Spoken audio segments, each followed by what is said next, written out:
make sure that our stories are told.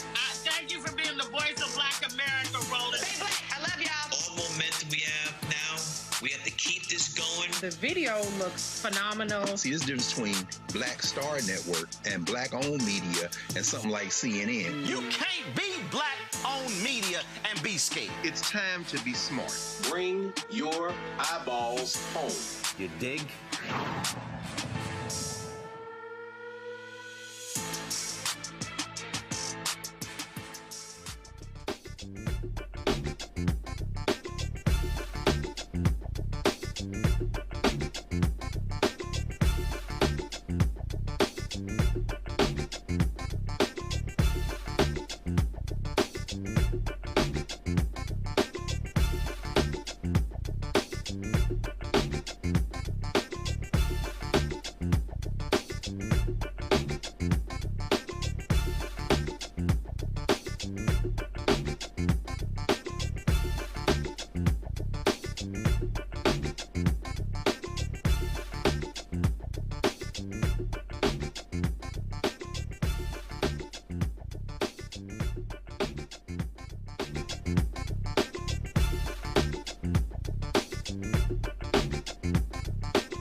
What's up, folks? Today is Wednesday, June 17th, 2026. Coming up on Roland Martin Unfiltered, streaming live on the Black Star Network this Juneteenth week in Georgia. Republicans are not redrawing the state's political maps despite Governor Brian Kemp's special session being specifically called for that purpose. But there are some other things. Protests broke out today in the state capitol. We'll show you what took place. The races are set for key Georgia elections, and we will provide a recap of Tuesday's runoffs. Also, we'll examine the findings of an expert in elections forensics regarding the purging of Black voters from the rolls, plus Florida's claims of ghost voters. We'll talk to a Black Georgia farmer about the importance of Black American family farms to food security and what could happen if we lost them completely. Plus, the Mississippi police officer who killed a Black one-year-old child is now on leave, and the family is demanding the release of body cam footage from the incident. A white Florida police officer who choked a fellow officer will not face a jury. Will explain why his charges could potentially be dropped altogether. Plus, Trump's reasoning behind why the U.S. will return Iran's frozen assets instead of seizing them has left many people confused, and it shows his stupidity. Friday marked the 161st anniversary of Juneteenth. Tonight, we'll speak with the son of the father of Juneteenth, late Texas State Representative Al Edwards Sr. Folks, it's time to bring the funk. Roland Martin Unfiltered on the Black Star Network. Let's go. Whatever the miss, he's on it.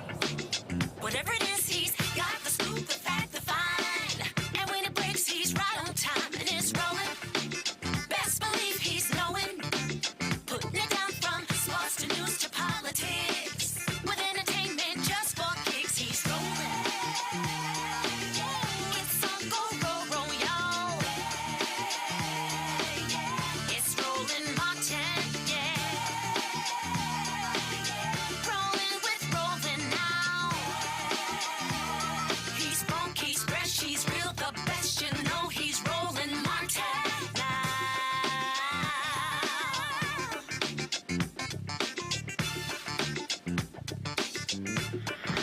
Martin.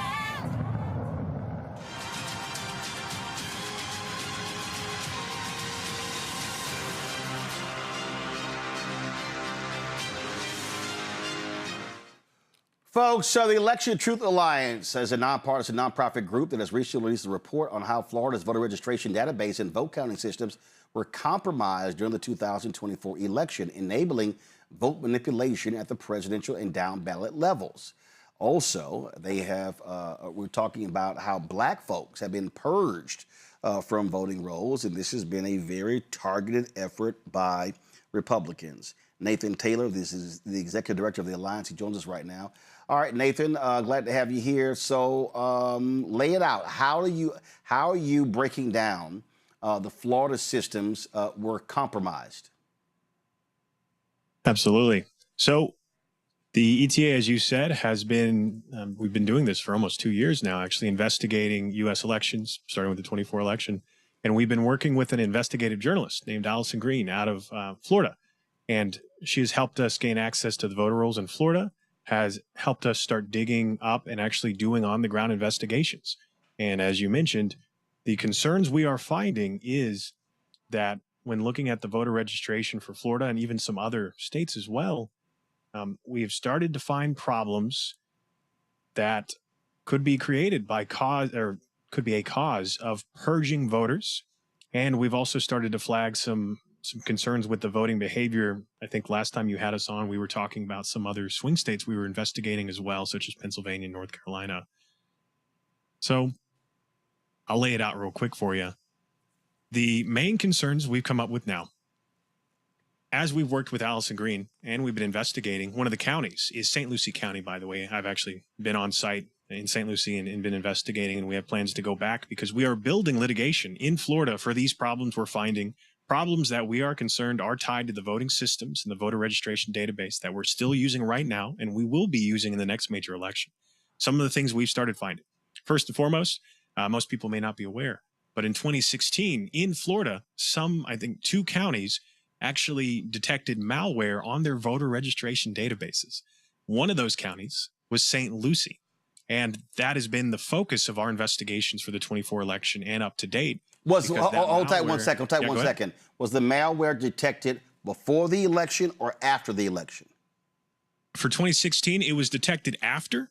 There was an investigation. This malware was ultimately blamed on being a Russian-designed malware in the voter registration database for 2 counties at least. There was no evidence at the time, or the investigation said that they did not find it was used, but it was designed based on their statements. This was briefed to the White House. I believe the Department of Homeland Security and the CIA actually briefed this to the then president after the 2016 election. And this malware was designed to, and I quote, allow the targeting and purging of voters based on key demographics, such as being minority voters, and could purge up to, say, 10% of the active registered voters in a county. So that's important because we are now flagging, as we've been investigating the 24 election in St. Lucie County and Florida and other places, we are seeing evidence that suggests that if that malware did exist then, it may, or something like it, could be in effect in the 24 election and recently, because we are finding evidence of purged voters. In St. Lucie County, for example, Allison Green got the voter registration database from before the 24 election, the presidential, and then right after, and around 25,000 active registered voters were purged from the rolls with no documentation from the county, and that's about 10% of the active registered voters in that county. By the way, St. Lucie County being, I believe, like the 11th most populated county for Black residents. I think Fort Pierce was really one of the areas in St. Lucie we were focusing on and finding these problems. So, any other questions before I get into the actual on the ground pieces that I think are important? Okay, just go right ahead. Walk us through that. All right. Yeah. So, as I said, Allison helped us get the rolls, and also we have done an analysis flagging abnormal voting behavior in Florida, in St. Lucie County, just like in the swing states. By the way, all of these places, Pennsylvania, North Carolina, and Florida, they're all using the one major voting system brand, ES&S, which we now have disclosed vulnerabilities to their source code for their software. And we've done some on-the-ground investigations to highlight, is there a problem with the registration database? Not only the purging, but we've now started to flag concerns with what, as you mentioned, would be, we're coining as ghost voters, voters that are not real or not active, and they are potentially having votes cast for them. And so I do have some examples of this as we've been investigating. And as I said, we're building litigation because we want to get to the bottom of how is this going on? How is this not being discovered by the counties in the state? Some of the things we've been finding, for example, in St. Lucie County, they have, let me see here, in St. Lucie County specifically, over half of their precincts had more votes cast than active registered voters in the 24 election. So 35 of their 61 precincts had more votes cast than active registered voters. As I said, some of those precincts we've been flagging are around the Fort Pierce area, which is where a majority of Black voters and Black residents are in that county. We also flagged some other issues with when doing these records requests, the chain of custody of the ballots has kind of come up as we're missing some of those sequential batches of ballots that the county, hasn't provided us information on. We did some door knocking because that was the next step in our process. As we said, if there's a problem with the systems that are both counting the votes here, but also the systems that keep registered voters, and someone is, doing something behind the scenes, well, let's start going to some of these areas where these voters are and let's talk to them. Let's see if what's happening, digitally is matching what's happening on the ground.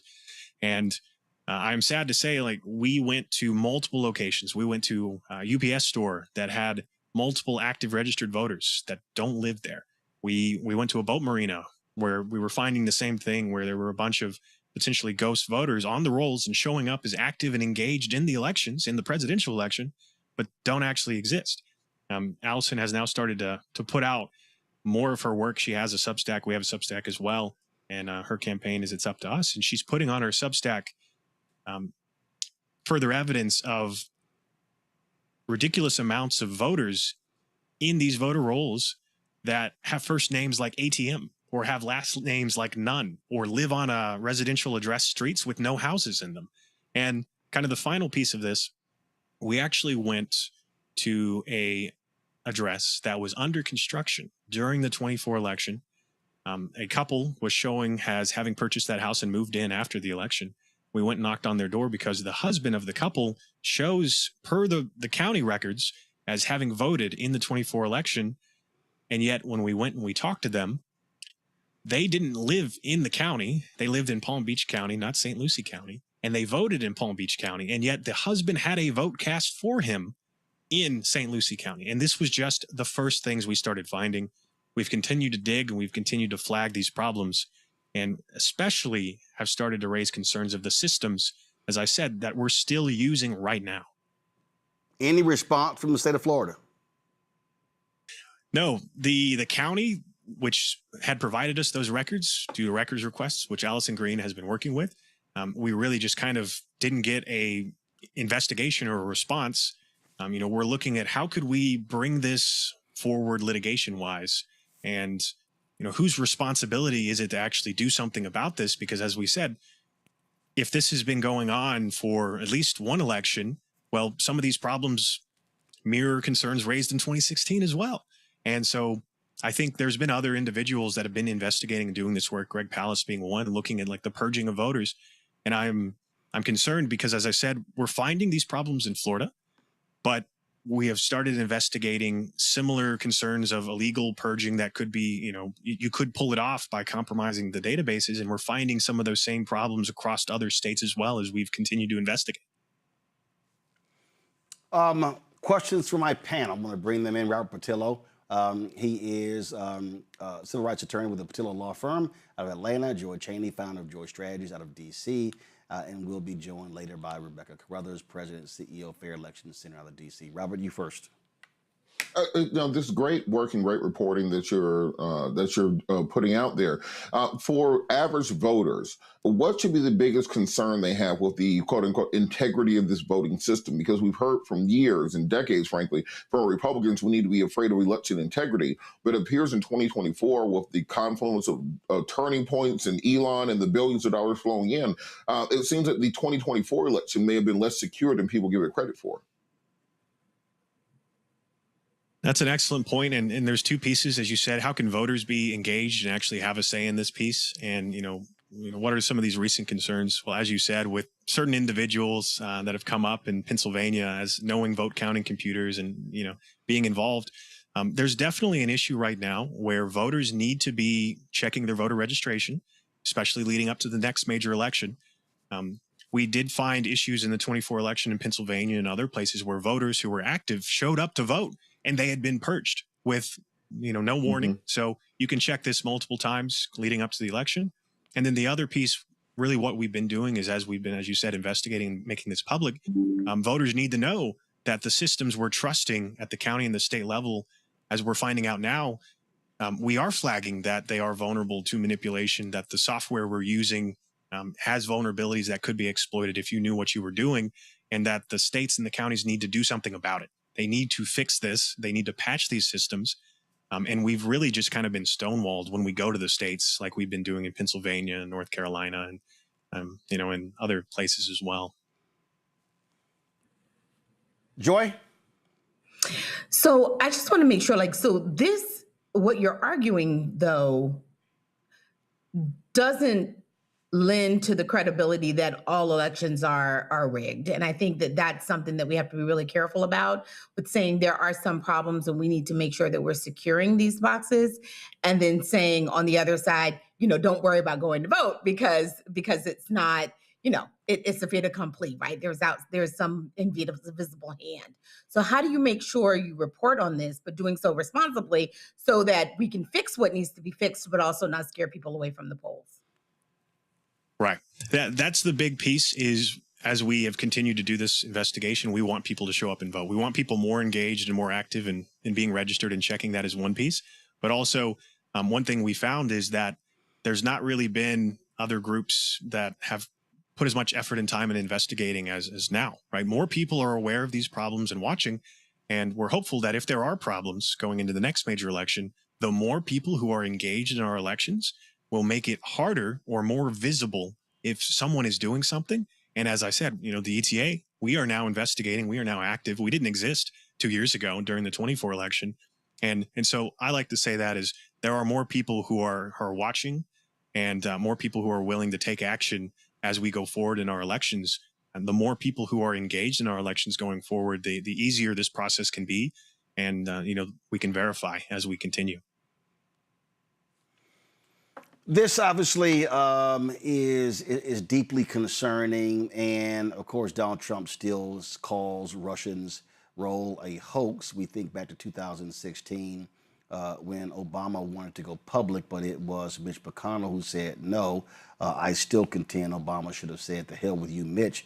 Let's tell the American people what's going on." And there's no doubt Russia had a very serious role to play in the 2016 election. There was all kinds of concerns raised, especially at this point we had documented that post 2016 there were investigations because I believe multiple counties across the U.S., across all the states, had received concerning emails, potential attempts to phish and gain access to systems. And most people don't remember that on election night, on the 2024 election night, there were over 200 bomb threats called in by email that was attributed to Russian email domains. So it's, I think, a little silly to say, other nations wouldn't have a vested interest in our elections. And it's very silly to think that if there's problems, as we've now made public about our voting systems and the software, that no one would want to exploit them. Absolutely, they would. It's just a question of how can we make sure they can't as we go forward, and how can we catch it, detect it, and stop it. All right, then. Nathan Taylor, we certainly appreciate you joining us. Thanks a lot. Thank you so much for having me. All right, folks, got to go to a break. We'll be right back. Roland Martin Unfiltered right here on the Black Star Network. Tell you about Chapter. Now, if you're on Medicare or about to be, the system is not set up to work for you.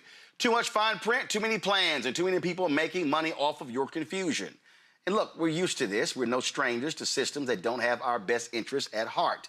But we don't have to accept it when it comes to Medicare. That's why I'm telling you about Chapter. Their advisors are independent and honest. In fact, they're the only Medicare advisors that compare every plan nationwide. And they're focused on one thing: what works for you. If there's a better plan out there, they'll find it. If you're already in the right one, they'll tell you that too. There are no games. Just last year, people who switched with Chapter saved an average of $1,100. It's 20 minutes and a real person. It's completely free. My parents actually have already called. My mom sent me a text. Folks, give Chapter a call at 724-264-8281, 724-264-8281, and connect with someone you can trust. Folks, these are the kind of services that we need for our audience here at Roland Martin Unfiltered and the Black Star Network. So call Chapter right now, 724-264-8281. I'm Russell L. Honoré, Lieutenant General, United States Army, retired, and you're watching Roland Martin Unfiltered.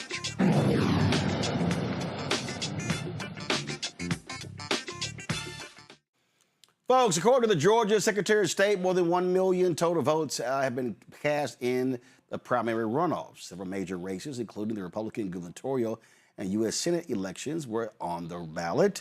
The results are in. Last night, Republican Rick Jackson will advance to the November general election with Democratic former Atlanta Mayor Keisha Lance Bottoms. It was Jackson who beat Lieutenant Governor, the Lieutenant Governor in Georgia, Burt Lance, to win that position. Donald Trump, as well as Brian Kemp, backed Lance over Jackson. Well, that did not help. But Jackson is a billionaire, and he's been self-funding his campaign in the United States Senate race. Hard right core Congressman Mike Collins advanced to the general election. He is going to face Democratic Senator John Ossoff. He beat out David Dooley, who was endorsed by, first of all, Collins was endorsed by Trump. Dooley was endorsed by Kemp, and so that's what happened there. On the Democratic side, in the Secretary of State's race, Judge Penny Brown Reynolds will face Tim Fleming for the office of Secretary of State. Fleming beat one of the most despicable individuals ever on the Republican side, Vernon Jones. Vernon Jones, of course, former county executive, county CEO. Vernon Jones, he was a Democrat, flipped to the Republican side. He spent years kissing tons, and I mean tons, of MAGA ass. He's run for numerous positions. He ran for a state seat. That did not work. He ran for, again, Secretary of State. And this is Vernon right here. And so, Vernon, how did you enjoy that ass kicking you got? See, Vernon loves to talk trash on social media, loves to denigrate African Americans, don't agree with him. And he's kissed more Donald Trump ass than Melania Trump or Lindsey Graham. Well, he's taken another L, virtue of Republicans in Georgia. Ain't that something? So sad to see Vernon lose. Psych. Amanda Hollowell and Jim Kingston will go head-to-head in Georgia's 1st Congressional District, while Sarita Smith will face Rick Allen in Georgia's 12th Congressional District. So you got those races. Then, of course, Fulton County is going to have a new chair. That's right, Mo Ivory, a commissioner. She beat out the incumbent in that race. Let's talk about it. Robert, I'll start with you. Feels so sad for poor little Vernon. You know, Vernon, this is what I'm trying to figure out with all the black MAGAs out there who may be listening. Donald Trump endorsed in the gubernatorial Republican primary. He endorsed in the Senate Republican primary. Why didn't he endorse Vernon Jones? Vernon Jones has debased himself. He has embarrassed himself. He has become obsequious to a sycophantic extent when it comes to this Trump era. But Donald Trump, when it comes time to return the favor, to actually stand up and say he supports you, he never shows up for black folks who put their necks on the line for Donald Trump. And I think it should be instructive to black folks coming forward who may think maybe I'll get onto the MAGA team. Just look at Vernon Jones as a cautionary tale. And the guy he lost to, Tim Fleming, I've been in Georgia politics my entire life. I've never heard of this man. I've never seen him. I haven't seen a single yard sign. I haven't seen a commercial. I haven't seen a digital ad. I haven't seen a flyer. I haven't seen an interview. I don't think he went to the debate. So essentially, Vernon Jones was running against absolutely nobody and still lost significantly. And this is important for the black folks. Oh, he got trounced. The MAGA coalition. He got trounced 65 to 35. They called the election as soon as 8 o'clock hit. There was no drama. They're like, well, 2% reporting, Vernon Jones lost. But why wasn't Donald Trump here? Why wasn't the entire MAGA establishment? Why were they doing podcasts across the state saying we're going to bring Vernon across the line the way they do for some of these other candidates? And on the macro scale, you have to look at these turnout numbers even for the runoff election here in Georgia. Democrats are outpacing Republicans by nearly 1 million votes, even in the runoff at this point in time. Keeping the same energy up, particularly given the far right-wing candidates that Republicans decide to nominate. I mean, Rick Jackson looks like an antebellum general. Collins is just literally an insane person, even among MAGAs in Congress. This is the reason they endorsed Dooley, who's a football coach's son. That's his only qualification. And they want want him over Collins, Democrats have an opportunity to take the governor's mansion, maintain the Senate, and also win down ballot races across the state. And that takes place. We are going to see a new electoral map in 2028 with Democrats having not only the opportunity to win and hold the House, they can win and hold the Senate this fall and potentially take back the House and have a filibuster-proof majority in 2028 as they keep appealing to what we're seeing. People want generational change. People want new ideas. People want fresh faces. People want new fighters going forward. The people who have brought us this far, we thank you for the service, but now it's time for some new energy and new ideas. And we're seeing this take place in Georgia. We're owed to Petri this. We'll see this happen nationwide.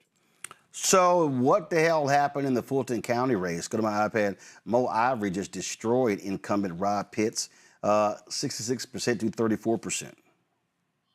Well, me and Mo Ivory used to do radio together on WAOK in Atlanta. She's a well-known individual in both media and in politics in Atlanta. She's been everywhere. She's worked the communities. And like I said, Rob Pitts has been venerable. He has guided Fulton County from essentially being, a small city to being one of the metropolitan capitals of the world. You cannot underestimate or discount the work that Rob Pitts has done over the course of the last 40 years. But as I said, people are interested in generational change. They want demographic change. They want new ideas. They want new voices, new faces. And there's nothing wrong with that. We saw this happen with the Republican Party about a decade ago when that John McCain, Bob Dole, Mitt Romney version of the Republican Party went away, and we got the version that we see now. And I think we're seeing this sea change take place where, simply put, people are tired of what has been and they want change. This is a hope and change election in 2026. And I think we're going to see something very similar in 2028.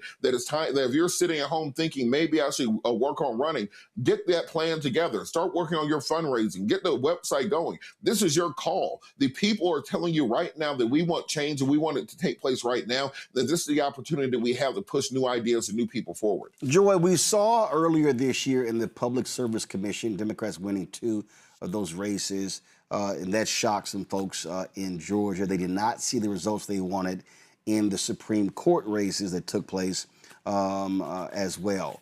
But what you're now dealing with this year is real simple. You look at, everybody keeps, some of these people in D.C., and this is why I keep saying, totally ignore these fools in D.C. These people keep saying, oh, you can't make this election about Trump. Actually, you can. You can make it about Trump. You can make it about his tariffs, how they're destroying farms, destroying small businesses. You got lots of rural farms there in Georgia. And so agriculture economy is significant. And so what you say is Trump did this, and Republicans on the federal and the state level follow right behind them and offered no pushback. That's how you tie those two together. And, you know, I disagree with a lot of people who keep saying, like all the people who keep saying Democrats are in disarray. They keep citing polls. First of all, those polls to me make no sense at all, because if you show me who's winning in these local races, Democrats are winning. Absolutely. Look, the Democratic Party may have some disarray, but the people who are Democrats are aligned, and they are of one mind. And it is about Donald Trump. He's on every ballot in the country, and our freedom and our democracy is on every ballot in the country. And between those two, they are voting for our freedom and democracy. And of course, that is against anyone who wears the MAGA banner, or frankly, even the Republican banner, because they have not shown that they're willing to stand up to him. So I don't know what credible Democrat is saying Donald Trump should not be our focus. He has just so many failed policies. The proof is in the pudding. We absolutely ought to be tying every single Republican to him, even the ones you like. If you like them, guess what? They're going to side with him. They're going to be voting his camp, which is a vote against what you want. And the American people are not stupid. They are very clear about that. Let me just give a hat tip to Penny, who is running for Attorney General in Georgia. She is an example of not necessarily generational change, but just spirited change, a firebrand, brilliant woman who is going to be standing up, but she's a new face and a new name that people haven't seen. That's what they want to see. She can work across the aisle, but she also can fight for the people who sent her. Those are the types of people that they want to see running for them. It's not so much that they're Democrats, is that they are going to fight for the American people. And in this case, we're talking about Georgia, the people of Georgia. That's what they're responding to. So yeah, Democratic Party, don't worry about them. We're on the ballot, and Donald Trump is who's against us. And Roland, on that point, in this Republican race for the statewide offices, these Republicans have tied themselves so closely to Donald Trump. Essentially, Matt Collins, his entire campaign was Donald Trump likes me. Every single commercial that you saw for the last 3 months was him and Donald Trump. For Rick Jackson literally ran fake commercials of Brian Kemp and Donald Trump saying nice things about him to pretend that they had endorsed him in the race, even though they both endorsed Burt Jones. I mean, we're dealing with extreme MAGA Republicans. So you got to tie everything that Trump is doing around them. Show people gas prices versus the UFC arena and the monster truck rally that he was taking place. Show people what's going on with healthcare versus him resurfacing the pool at the White House. You have to hammer home that these millionaires and billionaires are only running for one particular reason, and that's to line their pockets. Elon Musk invested $250 million so he could become a trillionaire. What do you think the rest of these billionaires are doing? And you have to hang that around their neck on a state and local level in order to start taking the country back. Rebecca, did not take Senator John Ossoff long to hit Representative Mike Collins. He wins last night. Ossoff drops this video last night. Watch. This is Mike. I'm a conservative, pro-life, pro-gun, pro-Trump, God-fearing, truck-driving outsider. Well, sorta. Let's see what's actually under the hood. Pro-Trump, America First trucker. Mike prides himself on his down-home, everyman bootstrap roots. I'm just a good old boy that's made a living in the trucking business. An outsider. Truth is, Mike took over his dad's trucking company and followed in his footsteps straight to Congress. His rich daddy, a former congressman and career politician himself, handed Mike the keys to a company with dozens of employees, making multimillionaire Mike richer, while real truckers did the actual work. Maybe that's why Trump likes him so much. Mike Collins, Mike Collins, Mike Collins. And it might be why in Congress, he's looked out for the richest 1% and big corporations instead of ordinary hard-working Georgians. Well, hello, New York! Like when he voted to double health insurance premiums for more than 1 million Georgians in order to give the wealthiest Americans and corporations another tax break. Or when he voted against releasing the Epstein files, covering for Trump and other powerful men. He even admitted Trump was in the files. Yeah, I'm sure he's in there. And it doesn't stop there. Mike's put his chief of staff, Brandon Phillips' girlfriend, on payroll for apparently no work and routed hundreds of thousands of your taxpayer dollars into Brandon's pocket. So what has Mike done for Georgian families and workers? People like you and me? A whole lot of nothing. From the grocery store to the gas pump, Mike has made life more expensive for all of us. He supported and voted to protect Trump's tariffs, fueling record inflation while cutting taxes for the ultra-rich. My fellow Americans, this is Liberation Day. You see, Mike's not a working trucker. He's a man who wrote his daddy's name from business to Congress. A politician who voted to hike our health care costs and defund rural hospitals so he could take care of billionaires and himself. A lackey who's in lockstep with all of Trump's chaos. So the next time your grocery bill climbs, you pay more to fuel your car, or your kid's school loses funding. You can thank Mike. Thanks, Mike. Great job you're doing. Well, that's the way you do it, Rebecca. So wait, let me get this straight, Roland. So when he campaigns, he grows out his hair and he has like a shag mullet. Is that what's happening? Because each time you showed him at a campaigin rally, I saw mullet in the back. I'm out here working hard, driving trucks. I'm just I forget the fact that my daddy handed me the business, and forget the fact that I ain't driven a damn truck. Other folk do it, but I'm just out here hard. I'm surprised he didn't go put some dirt on his hands and some grease. So, like, you know, even in the Midwest, especially when we would have the presidential candidates show up, and then all of a sudden you'll see all these ads or you'll see these direct mailers, and they're standing in the middle of a cornfield, just looking off in the distance like they're contemplating life. And what's crazy is no one just stands in the middle of a cornfield. That's not what happens in Nebraska. That's not what happens in Iowa. And so this is what's going on right now. People are hurt. We know inflation is high. We know unemployment is high, especially in Black communities. At a gut level, people know when they're being lied to. And one of the things that we routinely see is that there's a lot of things that's coming out this administration, especially around voting rights, to make it tougher for people to have their voices heard. And so what's interesting is looking at this type of, that's like a contrast ad. Where it's literally, well, no, it's not a contrast ad, it's a defining ad. And so when you run a campaign, part of the strategy is to define your opponent before your opponent has the opportunity to define themselves. And so just showing that he's more of a Wall Street guy than an actual Georgia guy, you know what, this might be very well effective because people know that they're hurting. They want answers. They want to hear from candidates that are actually being responsive with solutions. And, you know, we even see that with all of the movement that's happening in Georgia right now. We're even seeing that some of the Republican lawmakers in Georgia wanted to do some massive redistricting, eliminating many Black seats in Georgia. And then because of the public outcry, we're seeing that they're no longer going to do that for 2028. They were actually poised right now to do some heavy redistricting. And so, look, we need as many people as possible to pay attention, get active, hold your electeds accountable, because you can actually move things. You can actually make changes now, not just in November. We need people to show up in November, but right now you can start making change in your community. But that's a very effective ad. Turnout is going to be critically important, Robert.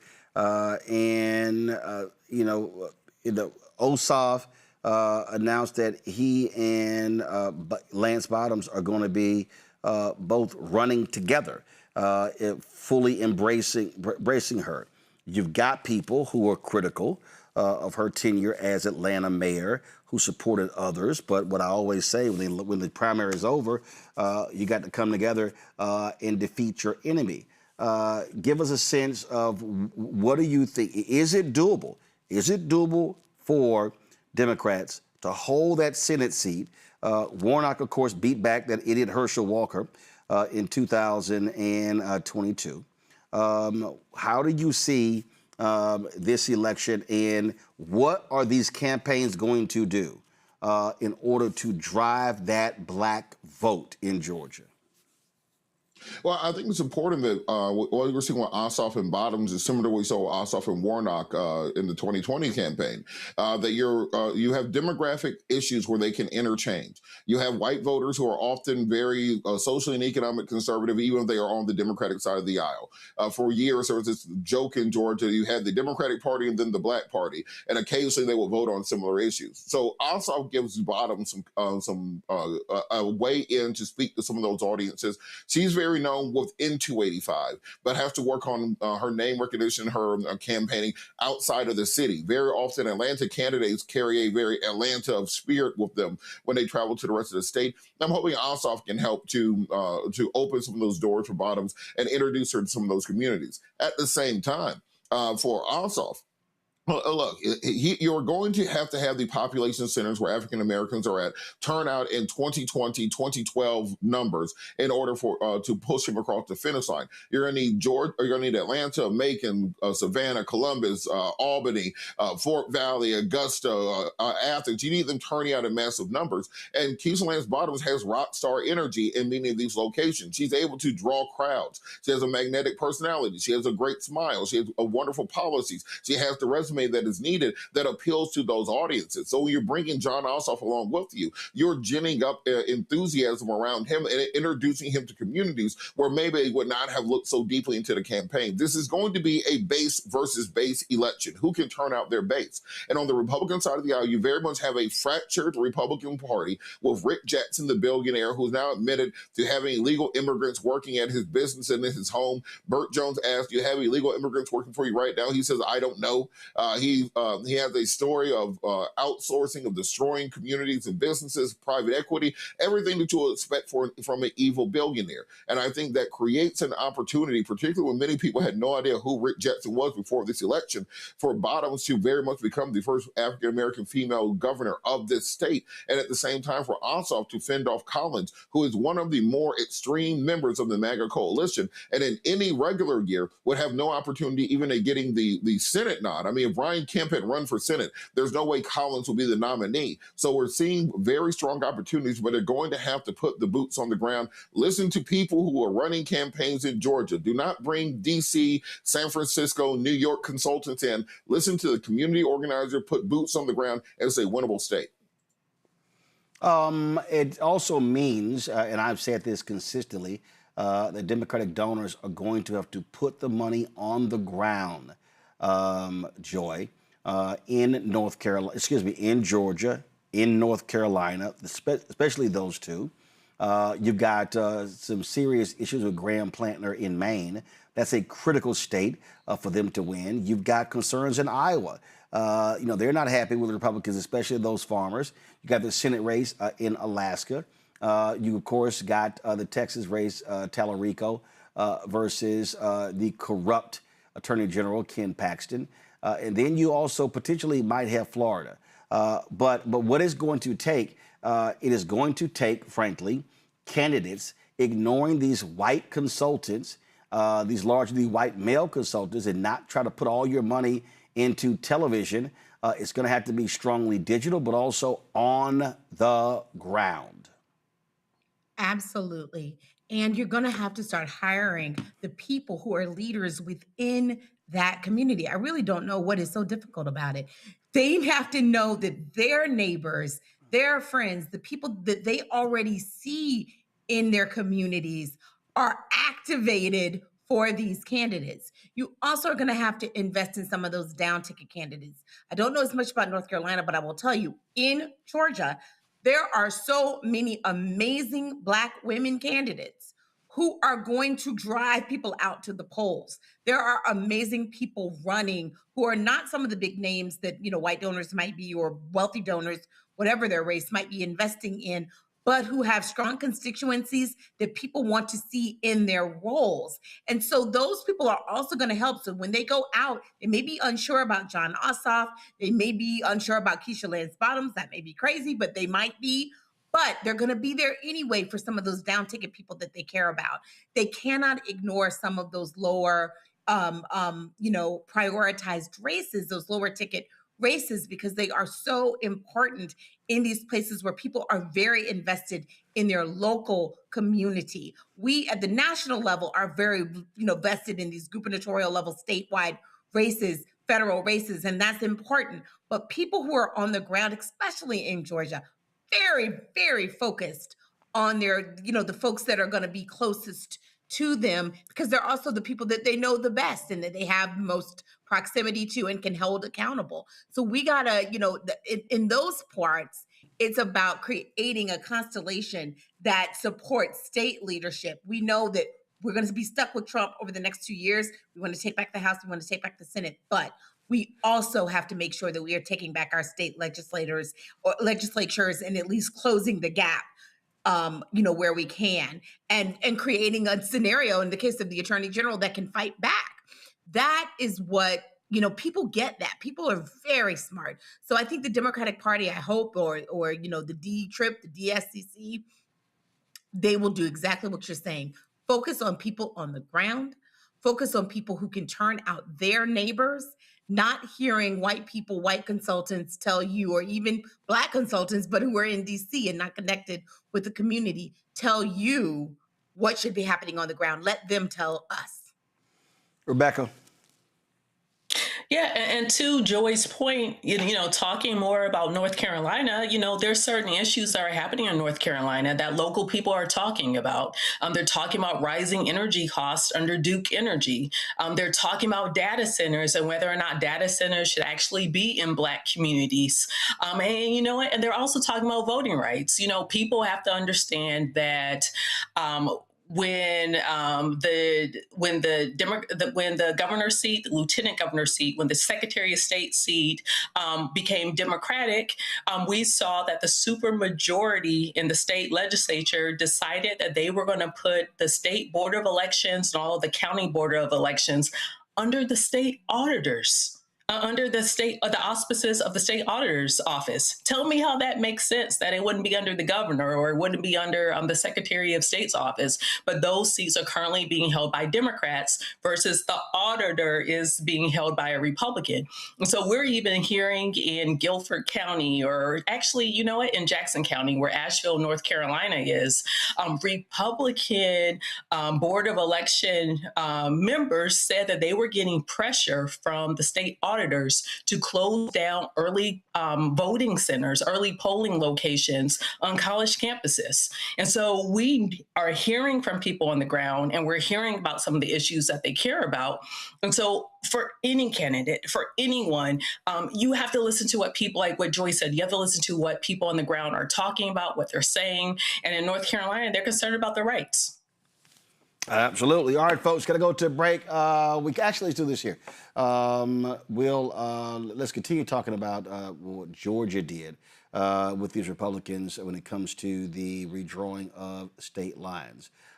Now, Robert, the thing here is that protests were taking place today. The folks who were in the state capitol, y'all rolled that video. And what you see, there was even one point where folks were, as Republicans were talking at the microphone, they were chanting "Black Voters Matter." Roll this, turn the audio up.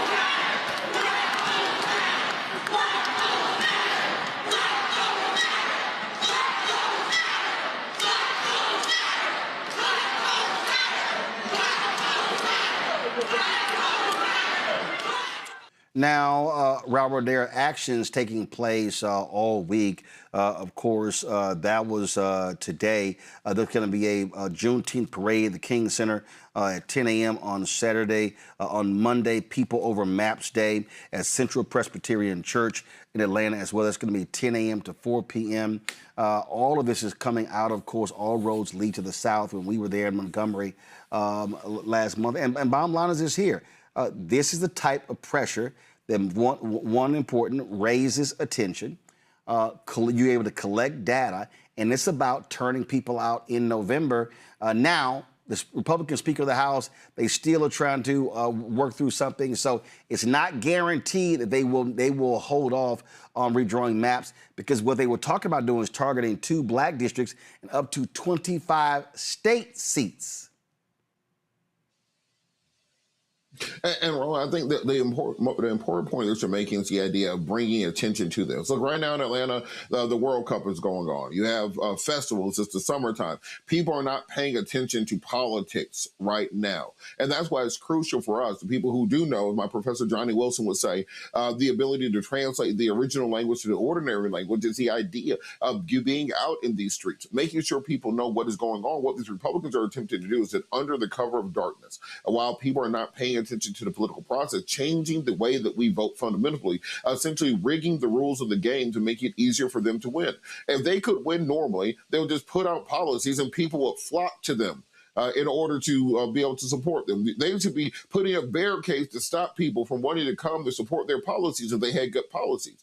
But no, instead, they're doing everything possible to, instead of having the people choose their choose their representatives, they want the representatives to choose their voters. So right now, we need everyone. We need this all hands on deck. If you're on social media, you need to be posting about this. If you're on television, you need to be talking about this. If you're on radio, you need to be speaking about this. If you're on the internet, you need to be writing about this. And I have a challenge for our people who are content creators, etc.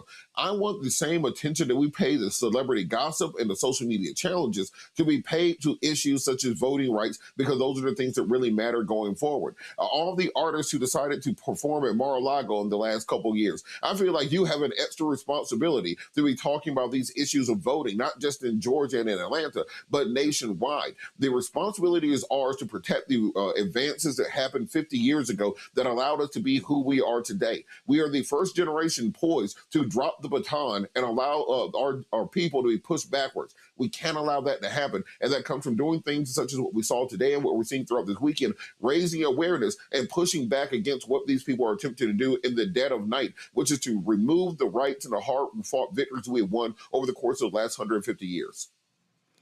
Listen, Rebecca, we made perfectly clear to people when the Calais decision came down, this was not going to be just Congress, that it was going to be state seats, county seats, city council, Supreme Court seats.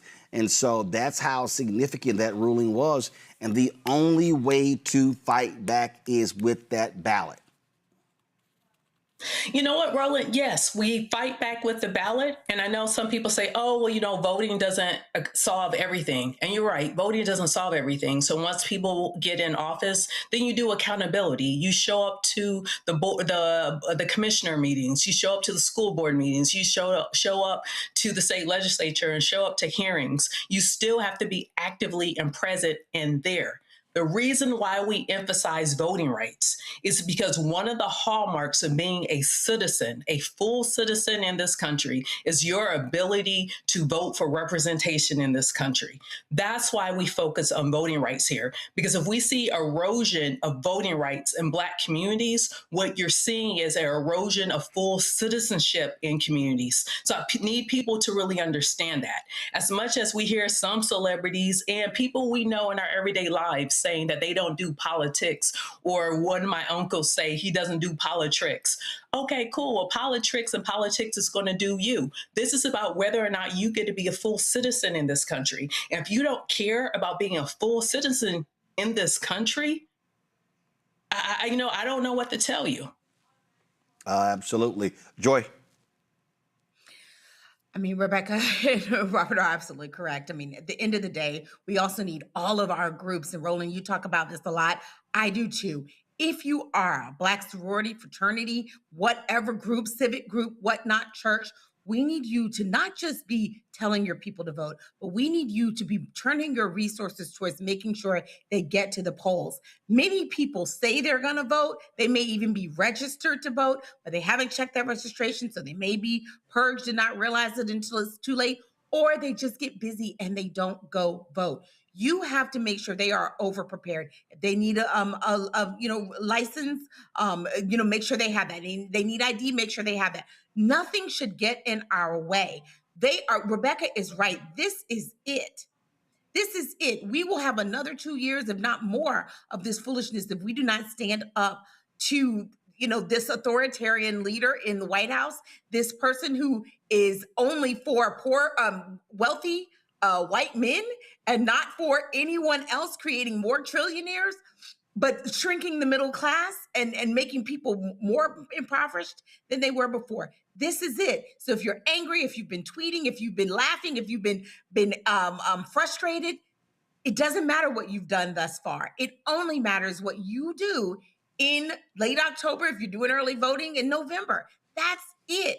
Whatever tricks they are doing, we have to try to get out in front of them, to get out in front of this. If you need your Medicaid, if you are angry about the work requirements and the all of the things that we've been talking about tonight and over the last couple of years, this is the time. And so, we need to be focused on getting the willing to the polls. I'm always appalled at how not enough of our focus is on making sure people actually show up, making sure that they have rides to the polls, and of course following with the laws, but making sure they can get there, that there is absolutely nothing. And if you are a corporation and you are not speaking out against the people who your customers being able to have their right to vote, you should not have any customers. We got to get that serious about it. If you are a school in a state that's disenfranchising people, you should not be getting any of our ticket sales, any of our purchases of your materials, and you certainly shouldn't be getting any sports stars. They can go elsewhere. We have got to get so serious about it. We've got to at least be as serious as they are about disenfranchising us. Absolutely. All right, folks, going to a break. We come back. Obama Presidential Center opens tomorrow. We'll tell you which presidents will be there and who will not. Smelly diaper man won't be there. Lots more to talk about. Don't forget to support the Roland Martin Unfiltered Black Star Network by contributing to our Bring the Funk fan club. The goal is to get 20,000 people contributing on average $50 each a year. That's $4.19 a month, 13 cents a day. It goes to support this show, the 5 other shows on the network. That's hugely important for the work that we do because, again, we don't have these billionaires, right wing. You've got people out here cutting them big checks to do what they do. We don't have that, so your support is crucial. For Cash App, use the Stripe QR code. You see it right here. If you're listening, go to blackstarnetwork.com for the ways to give.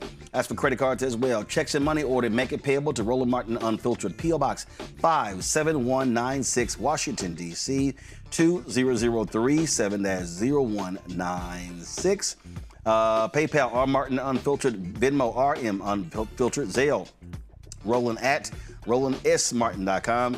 Roland at RolandMartinUnfiltered.com. We'll be right back. Folks, let me tell you about Chapter. Now, if you're on Medicare or about to be, the system is not set up to work for you. Too much fine print, too many plans, and too many people making money off of your confusion. And look, we're used to this. We're no strangers to systems that don't have our best interests at heart. But we don't have to accept it when it comes to Medicare. That's why I'm telling you about Chapter. Their advisors are independent and honest. In fact, they're the only Medicare advisors that compare every plan nationwide. And they're focused on one thing: what works for you. If there's a better plan out there, they'll find it. If you're already in the right one, they'll tell you that too. There are no games. Just last year, people who switched with Chapter saved an average of $1,100. It's 20 minutes and a real person. It's completely free. My parents actually have already called. My mom sent me a text. Folks, give Chapter a call at 724-264-8281, 724-264-8281, and connect with someone you can trust. Folks, these are the kind of services that we need for our audience here at Roland Martin Unfiltered and the Black Star Network. So call Chapter right now, 724-264-8281. Hey, yo, what's up? It's Mr. Dalvin right here. What's up? This is KC. Sitting here representing the Jodeci. That's Jodeci. Right here on Roland Martin Unfiltered.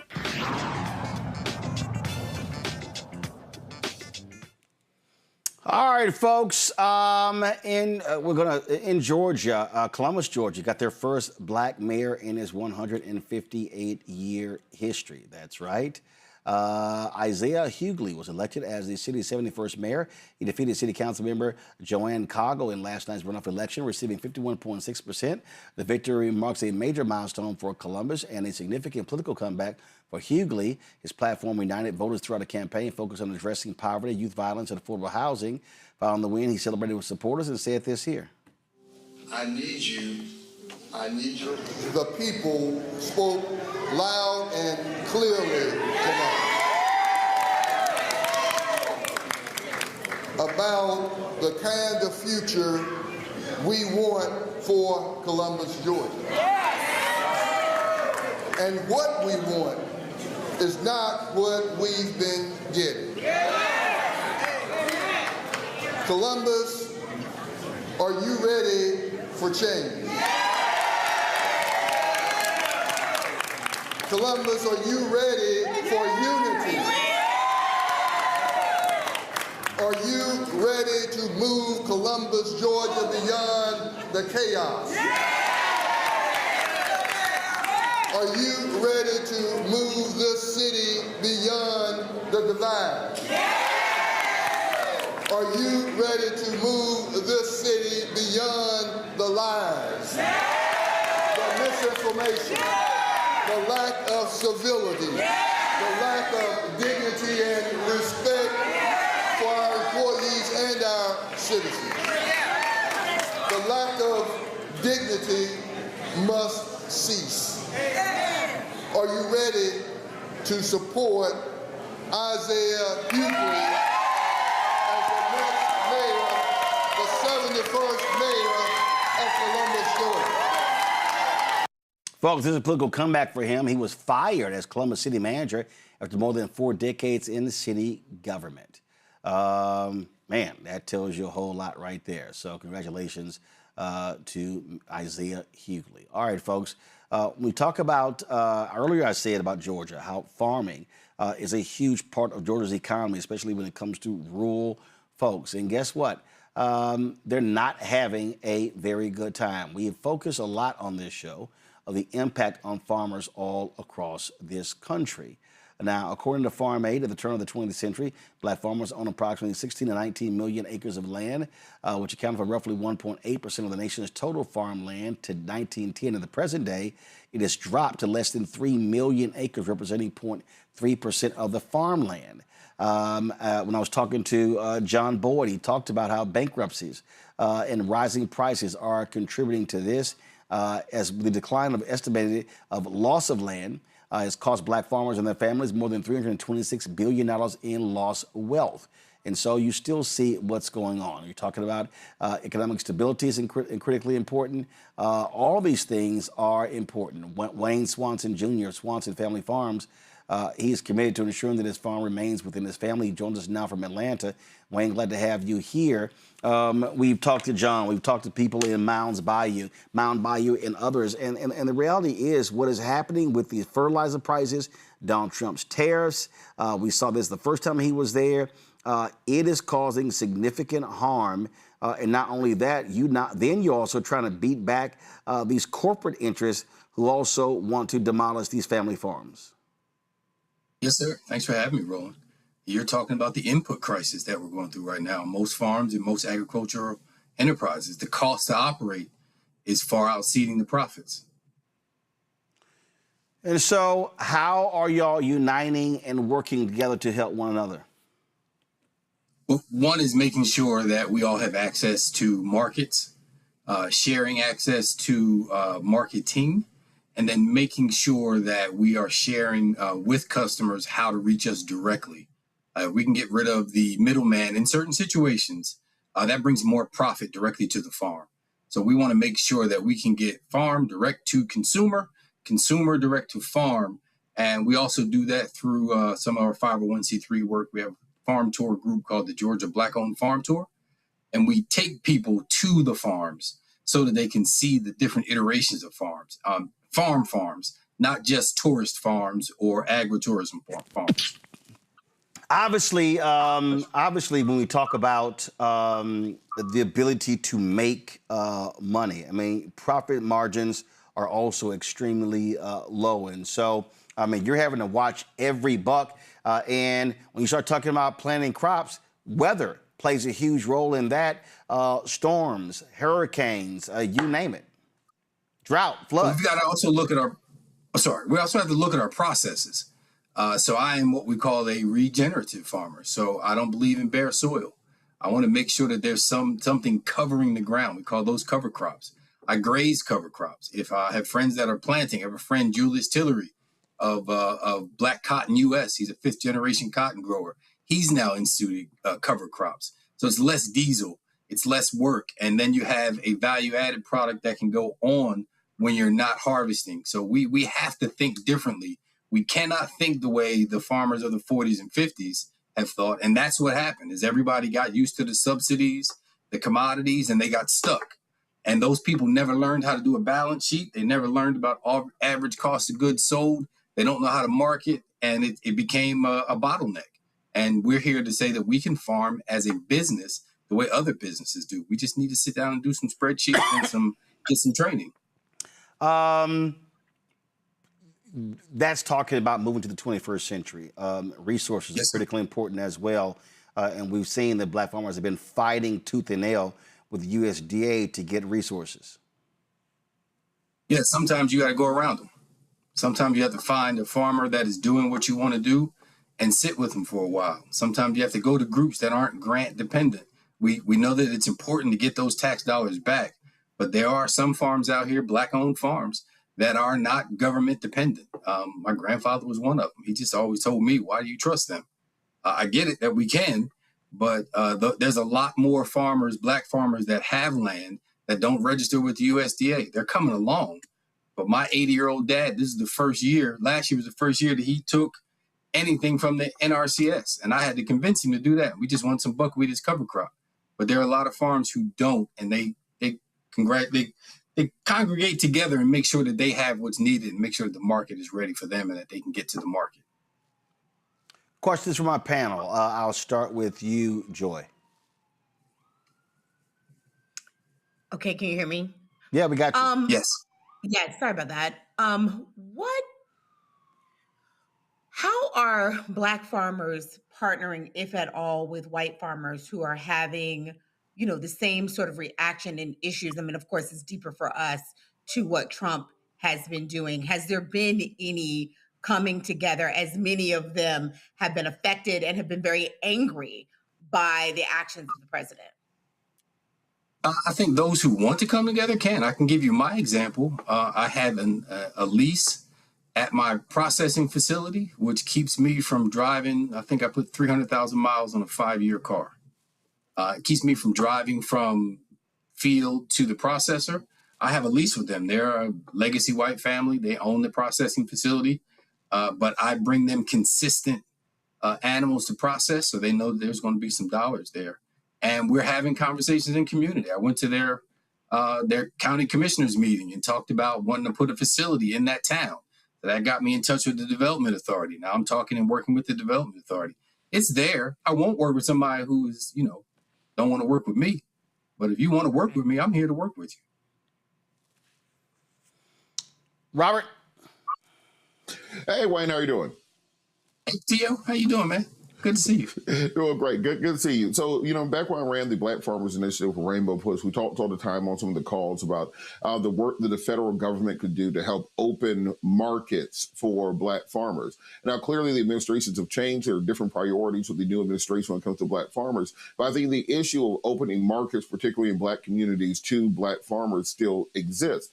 What do you think can be done by, we talked about this before. You have big cities where you have food deserts, lack of fresh produce, lack of fresh meats, vegetables, etc., organic foods, which results in people eating, hot Cheetos and ramen noodles as their sources of nutrients and calories, which leads to chronic health conditions and obesity in our community. It's a cycle. So we can break that cycle by inserting Black farmers in. It helps the Black farmers by creating new markets for their products. It helps the community by creating healthy foods. And also it helps our young people by getting them interested in and creating a pipeline for them to get into agriculture. But if you are a community member, if you are a church or a civic organization, if you own a big shopping center, we have a big empty parking lot, what can those people do to connect with Black farmers in their area to create things such as weekend farmers markets or co-ops or opportunities where folks from the rural communities come to sell their products and folks from the urban environments be able to buy?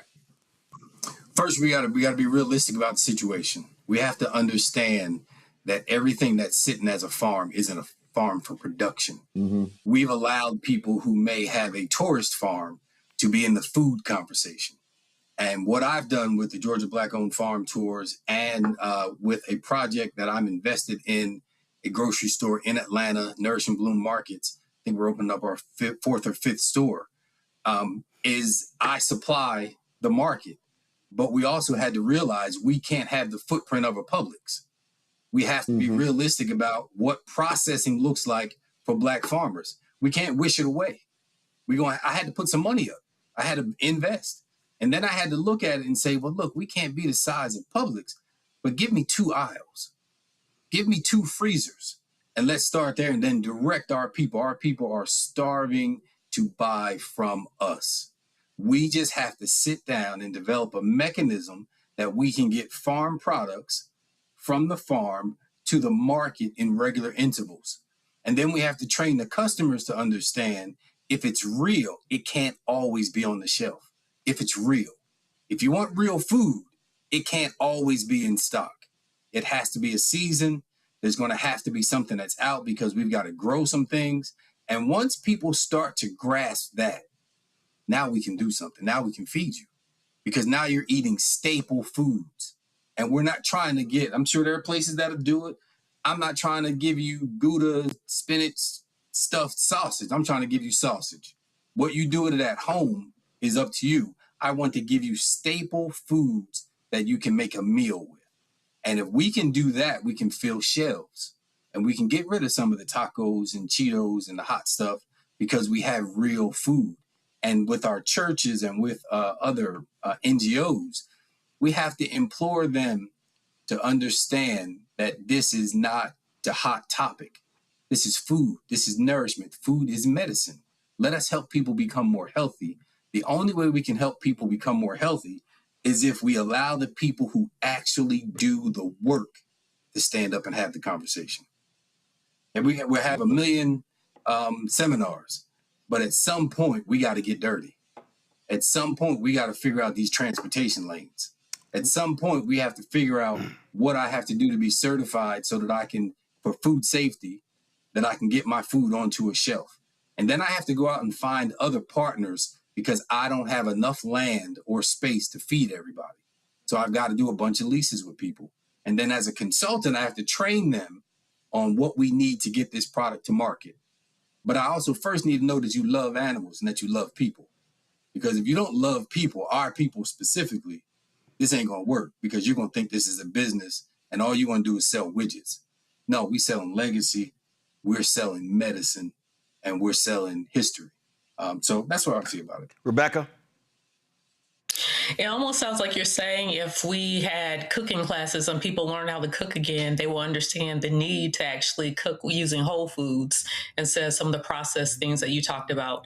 What do you see as some of the opportunities in the moment for Black farmers? Aggregation. We're not alone. We've been, we don't trust each other. We all need therapy, right? You've been in this system in America. The Confederates did their job on us. But we need therapy. We need to know that we have to trust my brother who may have 100. I got a cousin I just found out got 185 acres in Middle Georgia. Just found out. He didn't want to talk to me because he didn't know what kind of farmer I was. Now we're talking.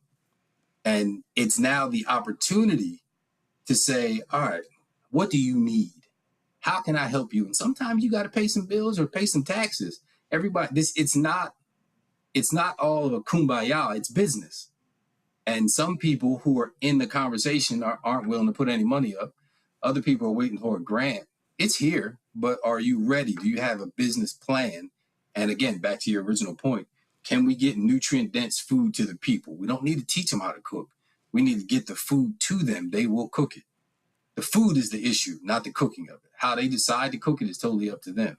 We just need to get them the food so they can start working with the food.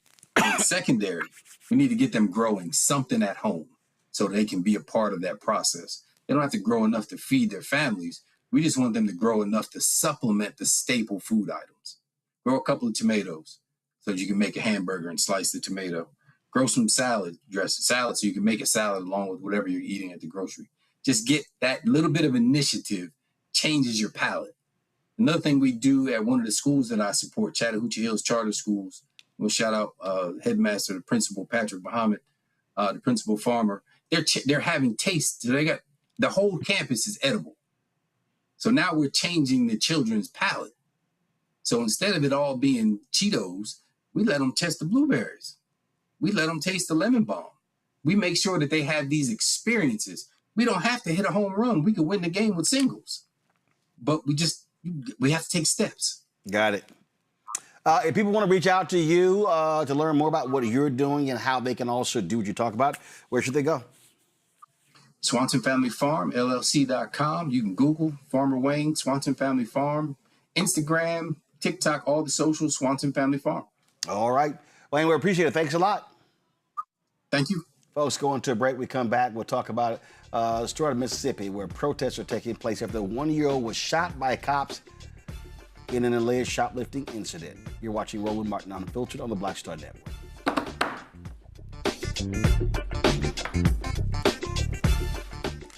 Folks, let me tell you about Chapter. Now, if you're on Medicare or about to be, the system is not set up to work for you.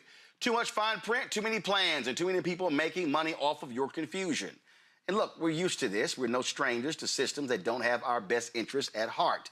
But we don't have to accept it when it comes to Medicare. That's why I'm telling you about Chapter. Their advisors are independent and honest. In fact, they're the only Medicare advisors that compare every plan nationwide. And they're focused on one thing: what works for you. If there's a better plan out there, they'll find it. If you're already in the right one, they'll tell you that too. There are no games. Just last year, people who switched with Chapter saved an average of $1,100. It's 20 minutes and a real person. It's completely free. My parents actually have already called. My mom sent me a text. Folks, give Chapter a call at 724-264-8281, 724-264-8281, and connect with someone you can trust. Folks, these are the kind of services that we need for our audience here at Roland Martin Unfiltered and the Black Star Network. So call Chapter right now, 724-264-8281. With medicine and science under attack, I want to keep you and your family informed and healthy. I'm Dr. Ebony Hilton, and I knew at the age of 8 that I wanted to be a doctor. So I studied hard and became the first African-American female anesthesiologist hired at the Medical University of South Carolina since its opening in 1824. And I always say I was made into a doctor, but I was born to be a mom. And as a new mom, wife, sister, daughter, and friend, I understand how frightening a medical crisis can be. I care for individuals on some of the worst days of their lives, and it's my mission to provide you with a safe space to gain clarity on issues affecting your mind, body, and soul. I recognize that there are health disparities, particularly as it pertains to race, and I want to help bridge the gap between you and your healthcare providers. Join me every Thursday for Second Opinion on the Black Star Network, where each week I'll invite experts from various medical fields to share the latest health news. We'll discuss topics such as the vaccine debate, mental and sexual health, medical bias, infertility, menopause, andropause, nutrition, and aging. Together with my medical colleagues, we aim to provide you with a second opinion. Don't miss it, Thursdays only on the Black Star Network.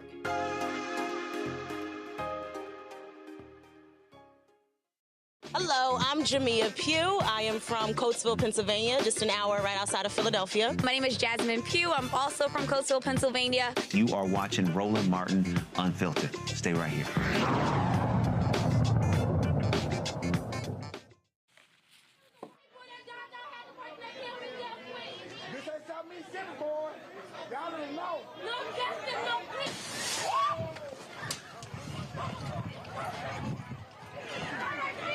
Folks, what started as an alleged shoplifting incident in Mississippi turned into the tragic death of a one-year-old black boy. The Senatobia, Mississippi police officer, first of all, let's walk with what happened, okay, first and foremost.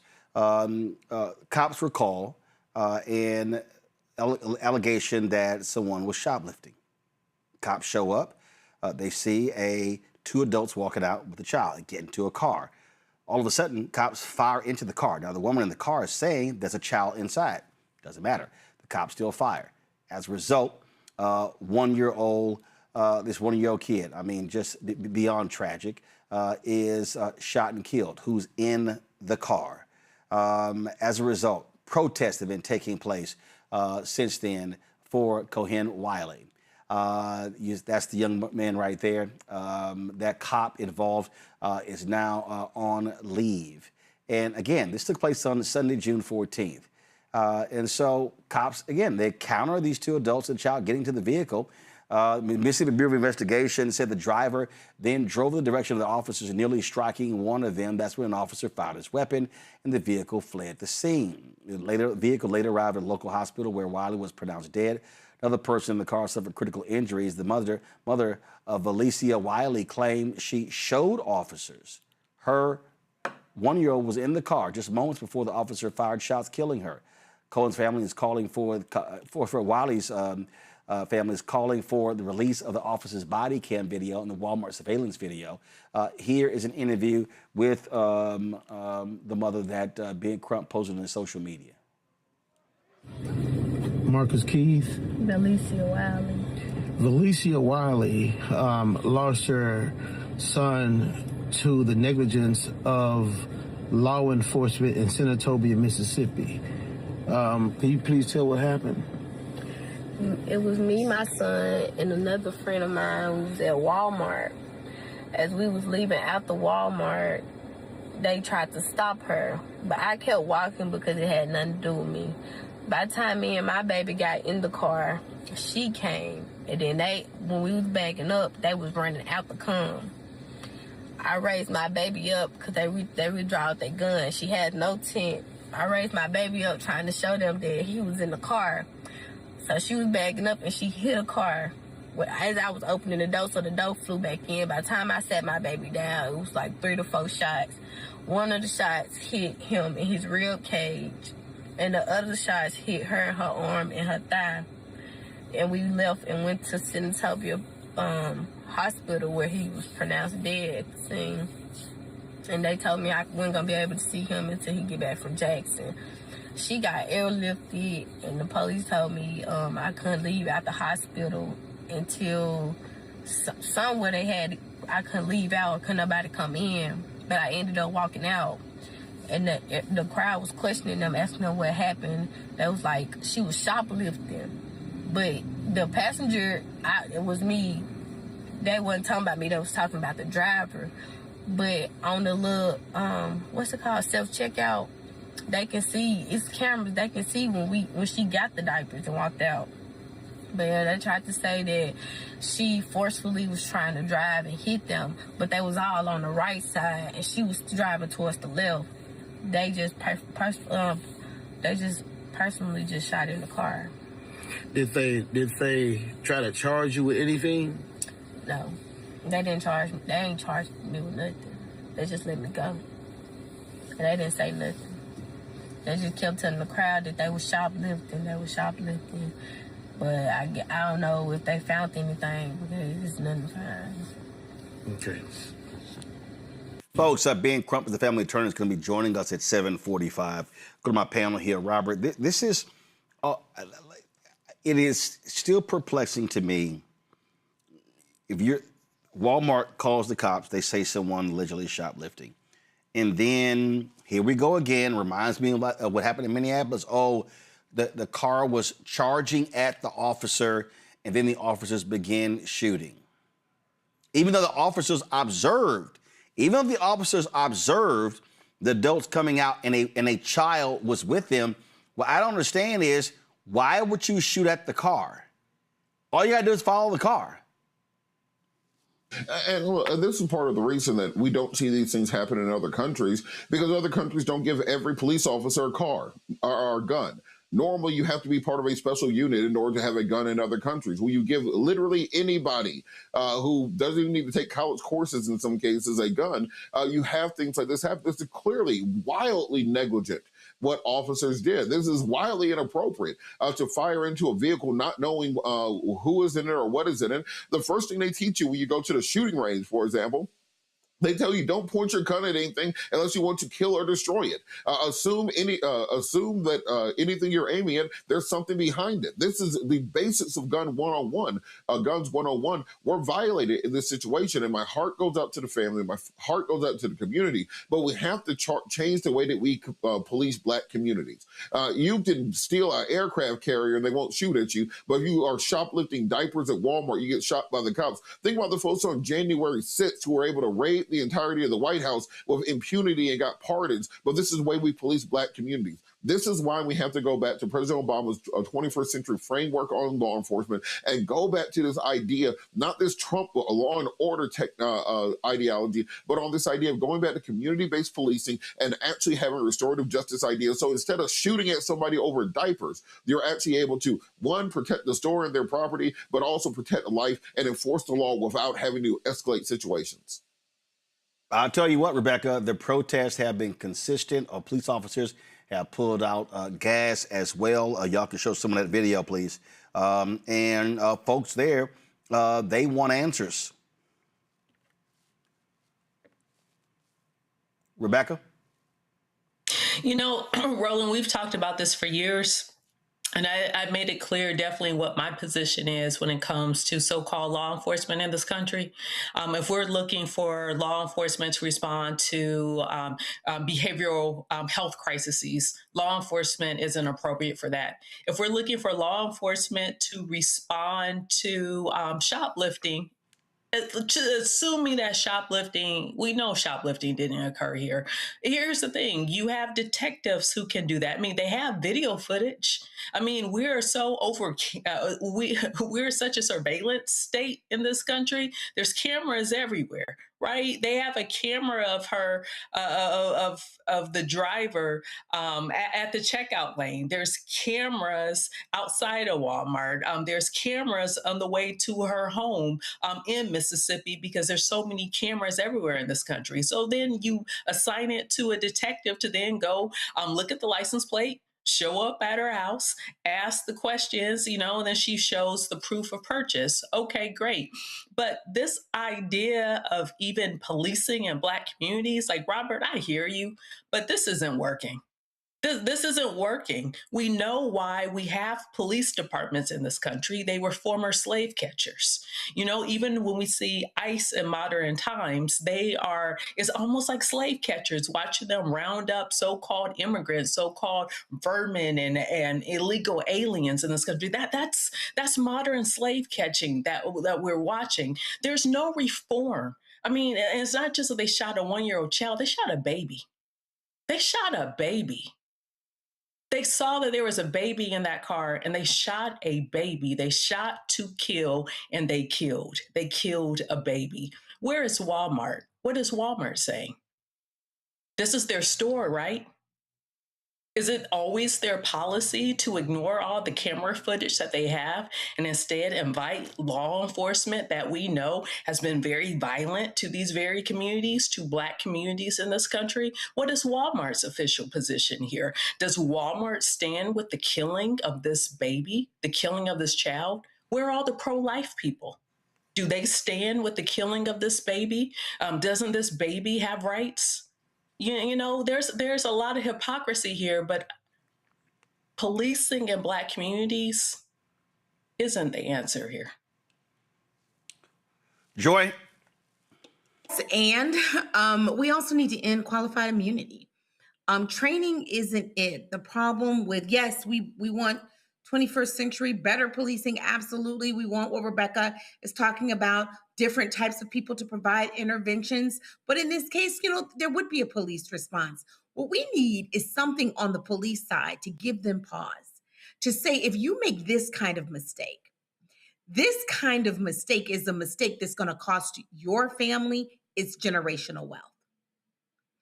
It's going to cost the community, not just them, but you are going to be asking people in your community. We're going to want to know, why did you do that? You're not going to be able to go to your church and be comfortable. Your family, your children are going to have people asking questions.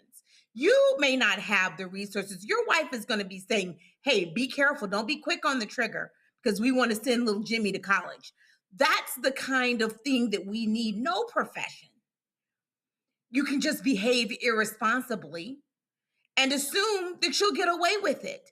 Or, you may lose your job, you may move a town over, but the taxpayers will defray the cost. As long as you don't do something completely outside of it, you won't have a criminal charge. And even if you do, chances are there won't be a conviction. That's how the police are almost running roughshod and lawless. They are a modern day slave catcher, to Rebecca's point. We have to figure out, that's something we have not tried. We have got to figure out a way to change the thought process of these people. It's not training. They can't be trained enough because unfortunately we have a sense of lawlessness and there are no consequences.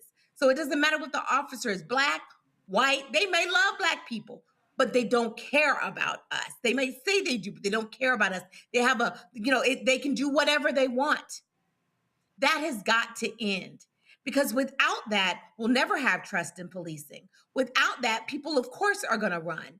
Without that, we can't even, if you're a business, you can't even trust that you can call the cops and they're going to have a reasonable response. We also have to accept that if these people were white, the response would have been different. I don't care what race the cop was. The response would have been different. We care more about white people, especially a white woman with a baby. There's no way they would have done this. This is the kind of thing they do to Black people because they do not value our lives. And so if my white friends or anybody out there who's wondering why we say Black Lives Matter, it's because at times like this, it's clear that they do not. Well, again, about 15 minutes, we'll be hearing from Ben Crump, who is the attorney for the family. Let's go to a break. We'll be right back. Roland Martin Unfiltered on the Black Star Net. All right, folks, let me tell you about Chapter. Now, if you're on Medicare or about to be, the system is not set up to work for you. Too much fine print, too many plans, and too many people making money off of your confusion. And look, we're used to this. We're no strangers to systems that don't have our best interests at heart. But we don't have to accept it when it comes to Medicare. That's why I'm telling you about Chapter. Their advisors are independent and honest. In fact, they're the only Medicare advisors that compare every plan nationwide.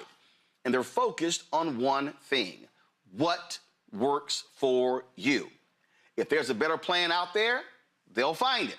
If you're already in the right one, they'll tell you that too. There are no games. Just last year, people who switched with Chapter saved an average of $1,100. It's 20 minutes and a real person. It's completely free. My parents actually have already called. My mom sent me a text. Folks, give Chapter a call at 724-264-8281, 724-264-8281, and connect with someone you can trust. Folks, these are the kind of services that we need for our audience here at Roland Martin Unfiltered and the Black Star Network. So call Chapter right now, 724-264-8281. How you doing? My name is Mark Curry, and you're watching Roland Martin Unfiltered. Deep into it, like pasteurized milk without the 2%. We getting deep. You want to turn that shit off? We're doing the interview, motherfucker.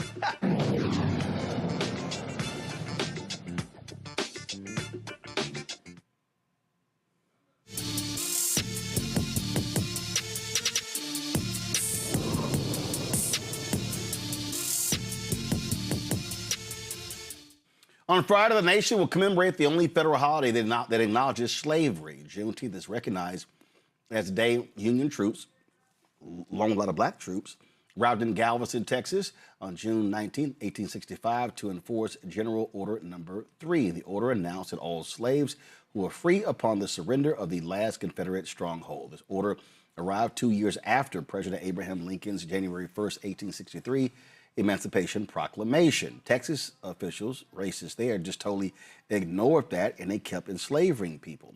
The official end of slavery in America came 6 months after that, on December 6, 1865, with the ratification of the 13th Amendment.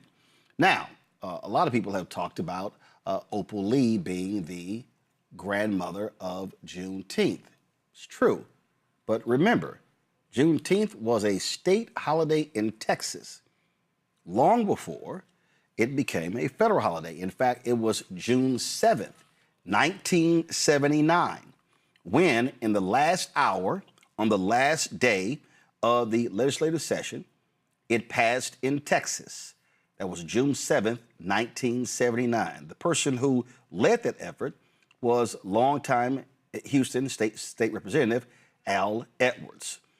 He, of course, fought for a number of years to get this to become a state holiday, and it finally happened. So 1980 was the first year it was celebrated as a state holiday in Texas. Over the years, until his death, Representative Edwards traveled around the country talking to other legislatures, telling them how they should make the move as well. Joining us now is his son, Jason Edwards, who is chair and president of the Juneteenth USA. Jason, glad to have you here. Part of this effort with Juneteenth USA is for your father not to be a forgotten person in this, correct? Yes, thank you for having me on today, Brother Martin.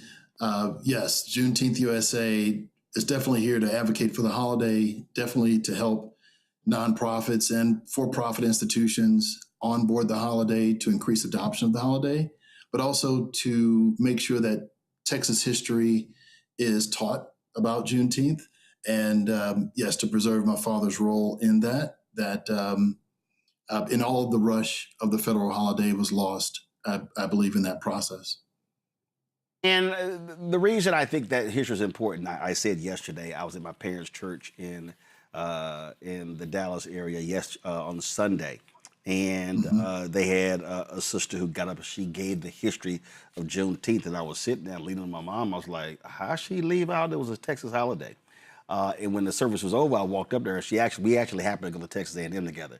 And she's not a native of Texas. And I said, hey, you left out something important, that it was a state holiday. She had no idea that it was a state holiday in Texas. And when I listen to these people complain about Juneteenth, I'm like, y'all, you need to understand, y'all can yell and complain, but understand that this was a Texas thing. That's why June 19, 1865 is so important. And what then began to happen was other African Americans in other states. It spread to Louisiana. It then spread to Alabama, Mississippi, Florida, other states as well, when people began to learn about it. So it has always been unique to Texas because of the circumstances. That's very true. I mean, all of what you said is exactly correct. The holiday, when the holiday passed, Dad started Juneteenth USA in 1979. And I tell people when I speak to corporations, he didn't create Juneteenth, Texas. He didn't create Juneteenth Third Ward, where I grew up. He created Juneteenth USA, Juneteenth for the United States. And so the idea that that Juneteenth needed to be a federal holiday was his dream from the very beginning. And so his process of getting other states to adopt the holiday became evident to me when I was in college, because I would call him, and during Senate, he would be in New Mexico, or he'd be in Missouri. And he would say, I said, Dad, why are you in Missouri? He'd say, boy, I got this holiday passed in Missouri, and they're picking up the legislation. So I'm speaking on the House floor. And so what happened was when Dad finally, we had to take him out of the public eye due to a car accident, as you're aware. 45 states in the Union were celebrating Juneteenth as a state holiday. That was before any of the leaders that are involved with Juneteenth today started their activities. And so I always tell people I appreciate what Miss Lee has done because she played an integral role. We had to pull Dad from the public eye before she started her walks around the country and around the state of Texas. And so, but the beautiful thing about how it all worked together, she was walking in states where Dad had already gotten the bill passed while she was still a school teacher in Dallas. And so she picked up when his health failed and brought what I call the power of the people to the holiday. There's three forms of power: political power, power of the people, and financial power. And she brought that power of the people attention to it, but the political path had been laid over a 40-year period before 1990. I mean, before 2020, when I believe she said in a documentary she got involved. But it was very important what she did. I commend anyone who's 90 years old that gets out in the Texas heat to do anything. And picking up Juneteenth and advocating for it was very special to watch her. And again, I think what's critical here, what you just said, that 45 states had already began to celebrate Juneteenth. And so that groundwork had been laid, that been paved for it to go federal and for the national holiday. And one of the things that I've said since it became a federal holiday, that it was just critically important for people to learn about the history of it, because it really pissed me off when it happened. I saw these black people on social media. Didn't nobody ask for this? And I'm like, y'all don't know what the hell y'all talking about. And it was actually offensive to a whole lot of black folks from Texas. Yeah. So I saw some of that energy, and what, Dad used to tell us this term about politicking when we were growing up. Anytime he was doing anything regarding politics, and Brother Martin, you've known him forever and has seen a lot of his political actions before he passed in his 27 years. The holiday is one of the tools in the quiver of making sure the United States honors our ancestors.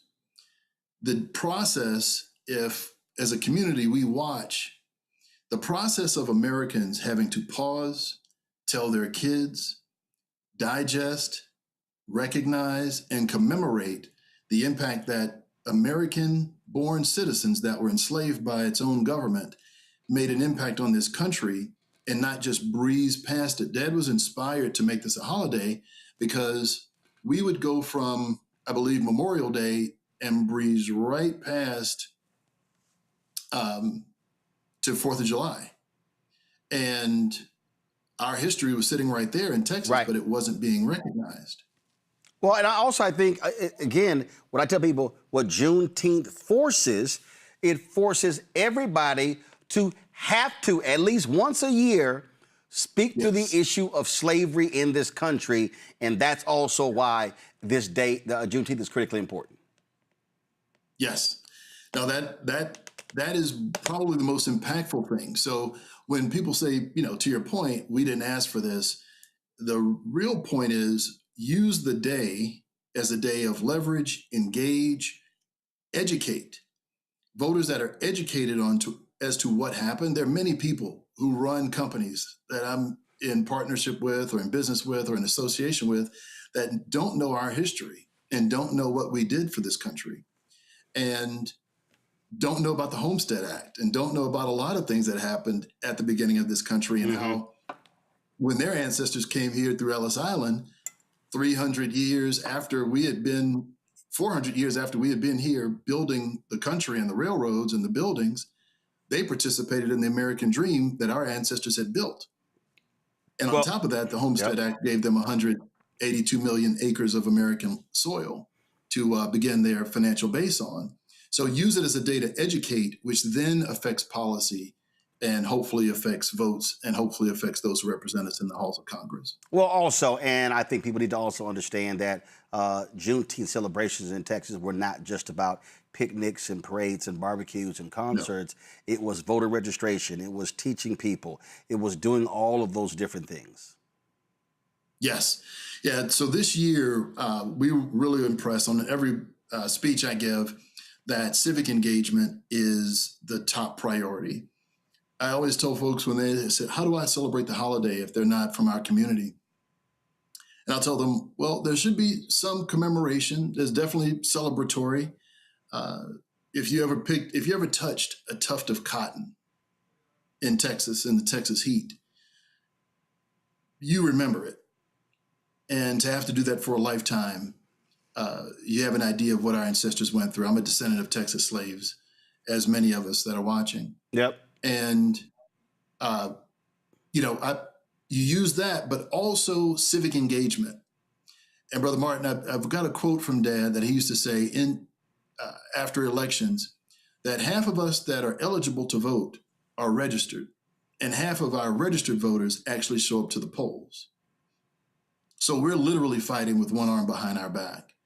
And in a world where politics is just policy and the allocation of resources, we're not playing with our whole team on the field. Yep.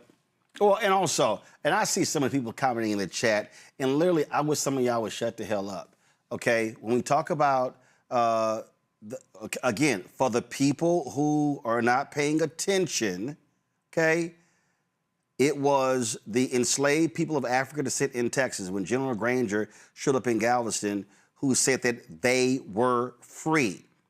Okay? Right. Because the Emancipation Proclamation spoke to those who were enslaved in Confederate states. All right? Yeah. That's what they were celebrating. Now, do we know that people were still enslaved in other parts of the country that were not a part of the Confederacy? Yes. Do we know that slavery was outlawed when it was ratified by the states in December? Yes. But the point is, the people, the black folks in Texas celebrated because they were freed because they were a Confederate state. Now, y'all need to stop all this little silliness like, well, it really wasn't this, really wasn't that. So the point is they celebrated their freedom. And so because that happened, then it was, okay, and what y'all also don't seem to understand, all the people running around who keep commenting, all right, well, it should have been in December, whatever, but it's not. And so the whole point was you use Juneteenth to create a national momentum to force America to have to honor enslaved people. Some of y'all getting hung up on the goddamn dates.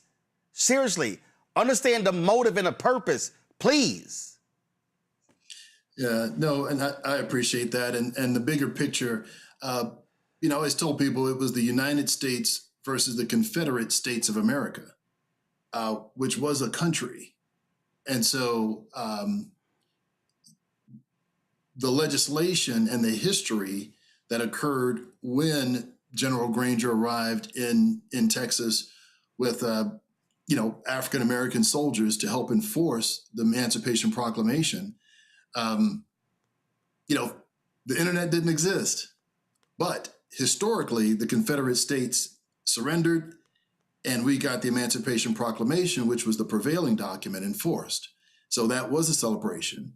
And the theory is until we're all free, until all of us are free, we're not free. And so adopting that holiday and using it as a cudgel and a day to engage is the larger point of this discussion.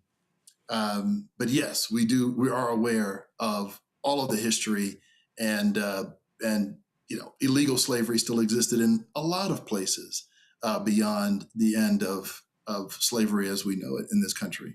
And then someone says, well, most states have emancipation days. No, they don't. Most states don't have it. Actually, only about 20 states have emancipation days. Yeah. I wish y'all stopped saying shit that can be easily fact-checked. Just saying. Just saying. Actually, so one of the things that we did, I totally forgot I had, people sending me all kind of stuff. I totally forgot I had this. And so that's why I hung up. Someone sent me actually a Juneteenth flag. And actually hung it up in the studio. Somebody sent me that a few years ago, and I was going through some stuff last night, and I came across it, and I was like, yo, let's go ahead and hang that. So we appreciate it, Jason. Where can people get more information on Juneteenth USA? Oh, thank you. So www.juneteenthusa.org. All right, then. JuneteenthUSA.org. And of course, that's our website. Yep. And on Instagram, at JuneteenthUSA, on Instagram at JuneteenthUSA. All right, then. And of course, and it's no shock that your father, Texas State Representative Al Edwards, was an alpha man. That's no shock at all. Definitely was an alpha man. Absolutely. Ice cold from Texas Southern and Pleasant Alpha Eta Lambda, as you know. There you go. Jason, we appreciate it. Thanks a lot. I'm gonna have my panel speak on this after Ben Crump has now joined us, and so let me go to him right now. Ben, we were talking about this story out of Mississippi. The police are already coming up with their story saying that the car that was carrying this one-year-old kid almost hit an officer, and that's why he fired. But I was looking on social media, and several people are saying that there's cell phone footage of the incident that shows that was not the case. Yeah, and that's certainly been articulated by the mother of Corey Wiley, the fact that she said that the car was going away from the police. But even Roland Martin, they were notified that a person was shoplifting for Pampers. Now, this was not our client, not the mother. This was somebody who she was with. But just the fact, if you're taking Pampers, how dangerous can you be? Like, is that something that you use deadly force on? And so it's troubling on many levels, the fact, Roland Martin, that if it were as they said it was, why haven't they released the Walmart parking lot surveillance video? Because we know Walmart got video everywhere. Right. Why haven't they released the body cam video? Why haven't they released the dash cam video?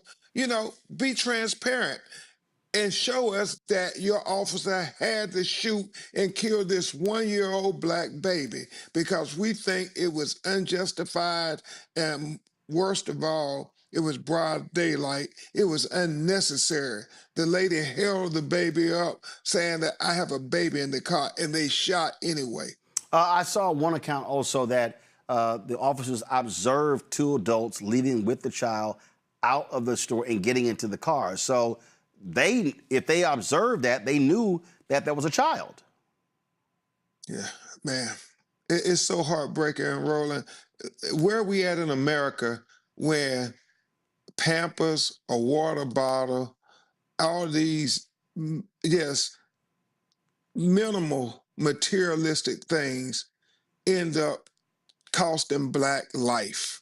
It cannot be in a humane society where we say you can kill a baby because somebody took a box of Pampers. You can kill a 14-year-old Black boy because you believe he took a bottle of water.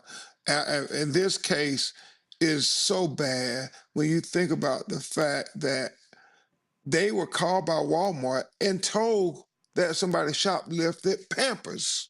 And I can't even get over that, Roland Martin. It's so heartbreaking that this beautiful baby boy is taken from this world while he's in his mother's hands over a box of Pampers. So you talked about calling for the release. So who now is running this investigation? Is the Mississippi Bureau of Investigation? It is, Roland, and they've released the name of the police officer, and now our office has gotten many calls about where this person, they believe, used excessive force on other Black people. So I think, they're going to say it was just... Looks like we lost Ben Crump there, so hopefully we'll get him back. Let's go to a. Okay, there he is. I apologize. Okay, all right. Okay. Go ahead. I apologize, Roland. They saying he had to make this decision because the car was coming at him. That's been disputed, but they say this officer has a history of, excessive force against Black people. So that's why transparency is so important, Roland Martin. That's why we need the Black Star Network and everybody to keep calling for the release of the videos. And now that we know his name, we want to know what is in his jacket. Absolutely. All right, Ben, always good to see you. Hate under these circumstances. Thank you so much, Roland Martin. Really appreciate you. I appreciate it. Thanks a bunch. Let me go to a quick break. We'll come back with our panel right here, Roland Martin Unfiltered on the Black Star Network. Let me tell you about Chapter. Now, if you're on Medicare or about to be, the system is not set up to work for you. Too much fine print, too many plans, and too many people making money off of your confusion. And look, we're used to this. We're no strangers to systems that don't have our best interests at heart. But we don't have to accept it when it comes to Medicare. That's why I'm telling you about Chapter. Their advisors are independent and honest. In fact, they're the only Medicare advisors that compare every plan nationwide. And they're focused on one thing: what works for you. If there's a better plan out there, they'll find it. If you're already in the right one, they'll tell you that too. There are no games. Just last year, people who switched with Chapter saved an average of $1,100. It's 20 minutes and a real person. It's completely free. My parents actually have already called. My mom sent me a text. Folks, give Chapter a call at 724-264-8281, 724-264-8281, and connect with someone you can trust. Folks, these are the kind of services that we need for our audience here at Roland Martin Unfiltered and the Black Star Network. So call Chapter right now, 724-264-8281. My name is Lena Charles, and I'm from Opelousas, Louisiana. Yes, that is Zydeco capital of the world. My name is Margaret Chappelle. I'm from Dallas, Texas, representing the Urban Trivia Game. It's me, Sherry Shepherd, and you know what you watch. Roland Martin on Unfiltered. All right, folks, welcome back. We'll go to my panel here. As I was sitting there talking about Juneteenth with Jason, Rebecca, you were shaking your head, and it really does get on my nerves to listen to some people who just complain about everything. And again, having Juneteenth becoming a federal holiday really does force the entire country to have to, at least once a year, talk about the institution of slavery in the United States.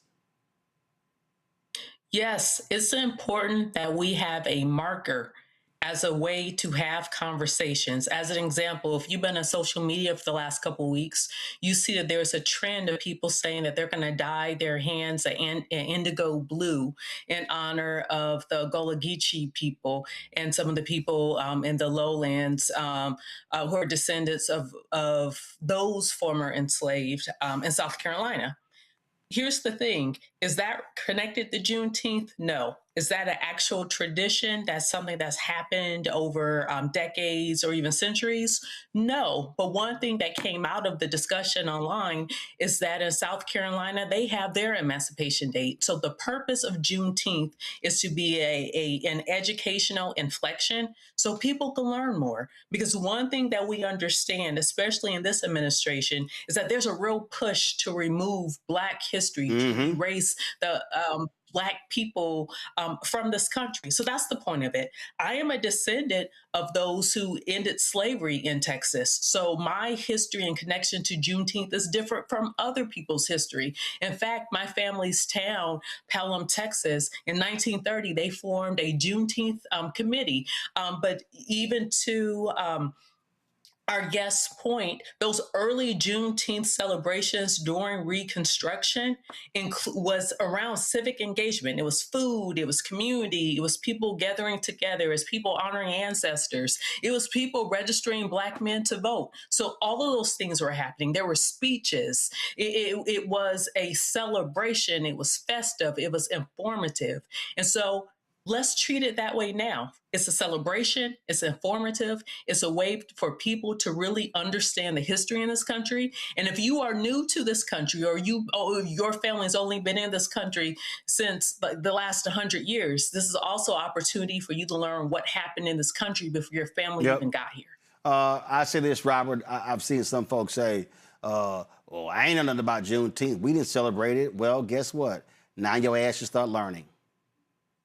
Well, look, Roland, this is part of the reason that we have to have broad-based African-American history education in this country. Much of the current administration seems to be hell-bent on making sure no one knows anything that happened before 6 weeks ago.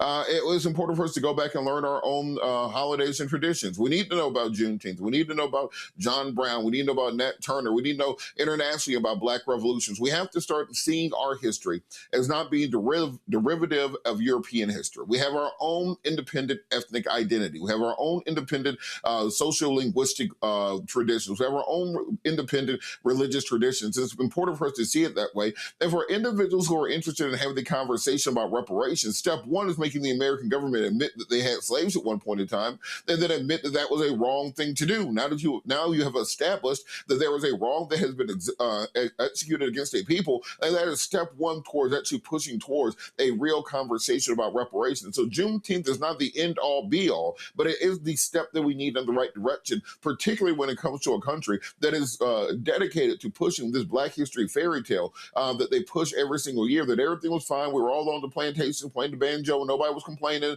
And then all of a sudden the evil Northerners came and forced Reconstruction on everybody. And now we're all happy under Trump. I mean, if you allow them to rewrite history, that is what they will rewrite it to be. So it's important for us to learn these things, to celebrate our ancestors, to understand we did not get here in a bubble. We came here together, we fight together, and where we're going next, we're going to go there together.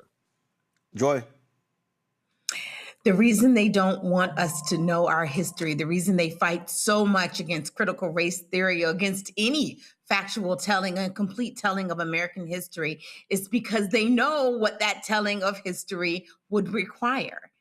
If you have been holding people down, if you built your wealth off of unpaid labor, there's restitution that must be paid. Robert is absolutely correct. It's why why the government of Germany makes sure that no one forgets the Holocaust. If you forget it, and then it didn't happen. We have people in this country right now. Jillian Michaels, I was recalling the stupid comments that she made on that other network where she suggested that slavery was, a good time. We have people out there who genuinely, now she's an idiot, but we have people out there who genuinely might be confused or unsure or unclear because they're not getting the right information. So we have to have moments where we can tell the true history of America, which has some good things, but also some very dark things, and slavery was one of those dark things. It is fundamental. It is our original sin. It's from which everything else flows in this country. And we have to be able to talk about that. Juneteenth is an opportunity. And for those people who are, who are being very literal right now, let's be clear about this. Jesus wasn't born on December 25th. All right, folks, big day tomorrow in Chicago when the Obama Presidential Center is going to open in the Windy City. I was a part of the folks a couple weeks ago who went to Chicago to get a sneak peek. Well, the opening ceremonies is taking place tomorrow beginning at 10:30 a.m. Come on. At 10:30 a.m. Eastern. It's going to be broadcast on their website, on C-SPAN as well. Former presidents George W. Bush and Bill Clinton are going to be in attendance. Diaper Don was not invited to be there, thank goodness. And so the $850 million center, of course, will speak to his 8 years as president. It has exhibits in there regarding Michelle Obama, pay tribute to her mother there as well. And also, it goes beyond just him, but also the history of this country, the history of voting, race, and democracy as well. So it is a lot to see, but it's also a 19-acre campus. They've got on that campus, you're going to see it in a second. They've got a garden on that campus. They've got a playground and also a full court basketball court as well. So it's a whole lot that they have there at the Obama Presidential Center. This, been years in the making. Was supposed to open a few years ago, but they delayed it. Of course, additional funds are raised, things along those lines, and so that's what's going on. And so a big celebration will be taking place tomorrow again in Chicago, the opening of the Presidential Center. Time for Black Star Network headlines. It's been 11 years since 9 black worshipers in Charleston, South Carolina were gunned down by a white supremacist. Reverend Clementa Pickney, Cynthia Hurd, Sharonda Coleman Singleton, Tawanda Sanders, Reverend DePayne Middleton, Dr.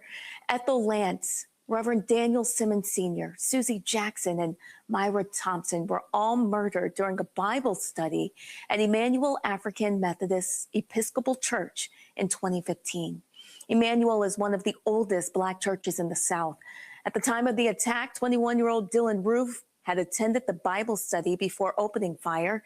He specifically targeted that church due to its historical significance during the era of slavery and civil rights. In December of 2016, Roof was convicted of 33 federal hate crime and murder charges. In 2017, he pleaded guilty to all 9 state charges to avoid the death penalty and was sentenced to life in prison. In Kentucky, a former Louisville police officer has been indicted in the fatal shooting of a man that officials say should have never happened. A Jefferson County grand jury charged former officer Nathan Stotz with second-degree manslaughter and reckless homicide in the May 30th death of 27-year-old Martin Nitskin Jr. Police say officers were responding to reports that Nitskin had assaulted 3 women and was running through a neighborhood naked. Body camera footage shows that he was standing up in the street and moving towards Stotz, repeatedly ignoring orders to stop. Stolzen fired a single shot, killing him. Days after the shooting, Louisville Metro Police Chief Paul Humphrey announced plans to fire Stotz, saying Nitskin was naked, stumbling, and unarmed, and that deadly force was not justified. Stotz resigned before the termination process was completed. Stotz, who joined the department in 2024, is scheduled for arraignment on June 22nd. He faces up to 10 years in prison for manslaughter charge and up to 5 years for the reckless homicide charge. The grand jury declined to indict Stotz on the most serious charge of murder. A California black man has filed a legal claim alleging that he was viciously beaten by Burbank police officers in a sidewalk encounter that was recorded on body camera video. The incident happened shortly after 8:00 p.m. on October 22nd of 2025. Aaron Robinson said he repeatedly yelled, "I can't breathe," as the officer attempted to subdue him on the sidewalk. In the body camera footage, police are heard saying they're going to use tasers. Robinson said he didn't want to die and mentioned George Floyd's name during the encounter, and they lessened the beating. The Burbank Police Department said that on October 22nd, police were called to the scene after Robinson allegedly obstructed traffic near a busy intersection. They also say he has had multiple encounters with police officers in the past. The Los Angeles County District Attorney's Office independently evaluated the matter and filed criminal charges against Robinson in connection with the incident. In Tennessee, a federal grand jury returned a 6-count indictment against Shelby County General Sessions Court Clerk Tammy Sawyer. According to the indictment, the Sawyer stole and used $44,000 in public funds charged to county-issued cards to pay for personal expenses between August of 2024 and June of 2025.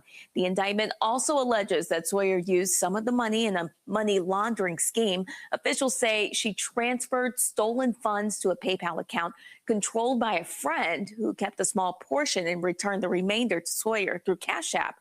She had been charged with conspiracy to commit honest services, wire fraud, conspiracy to commit money laundering, theft concerning programs receiving federal funds, honest services, wire fraud, money laundering, and interstate travel in aid of racketeering enterprises. Sawyer faces up to 20 years, a fine of up to $500,000, and a term of supervised release up to 3 years. Michigan lawmakers are proposing a new bill that would make it illegal to get within 25 feet of police or other first responders. Lawmakers are moving forward with a new proposal called HALO Law that would make it a crime to ignore a warning to stay back from police. Also from firefighters, EMTs, and other first responders while they're working. Lawmakers say 25 feet is about the right amount of space for first responders during an active scene. A violation could be a 60-day or $500 misdemeanor unless the first responder is injured, in which case it would be a 2-year, $1,000 felony. President Donald Trump wants to build a national garden of American heroes, but a group of organizations have filed a lawsuit to block the project, arguing that it violates the law. The proposed statue garden in West Potomac Park is a space near the National Mall that already includes the Korean War Veterans Memorial, the Jefferson Memorial, the Franklin Delano Roosevelt Memorial, and the Martin Luther King Jr. Memorial. Monday, a coalition of organizations, including the DC Preservation League, National Mall Coalition, National Parks Conservation Association, and the Cultural Landscape Foundation, filed a lawsuit to prevent the proposed statue garden in West Potomac Park from proceeding without congressional authorization. West Potomac Park has been listed on the National Register of Historic Places as part of the East and West Potomac Park's historic district since 1973 for its association with the city, beautiful movement, and the cultural landscape. Back to you. All right, Brittany and Shirley, appreciate it. Thanks a lot. Catch the breakdown of Brittany Noble every day, noon Eastern on the Black Star Network. Every day, noon Eastern on the Black Star Network. All right, folks.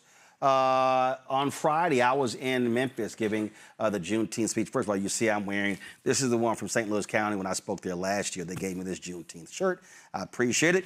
And so when I was speaking in Memphis on Juneteenth for the 33rd annual event they had there, the president of Lemoyne-Owen College gave me some gifts. And one of them, they gave me a shirt. He talked about the fact that I gave the commencement speech at Lemoyne-Owen. I think it was 2017. This was 9 years ago.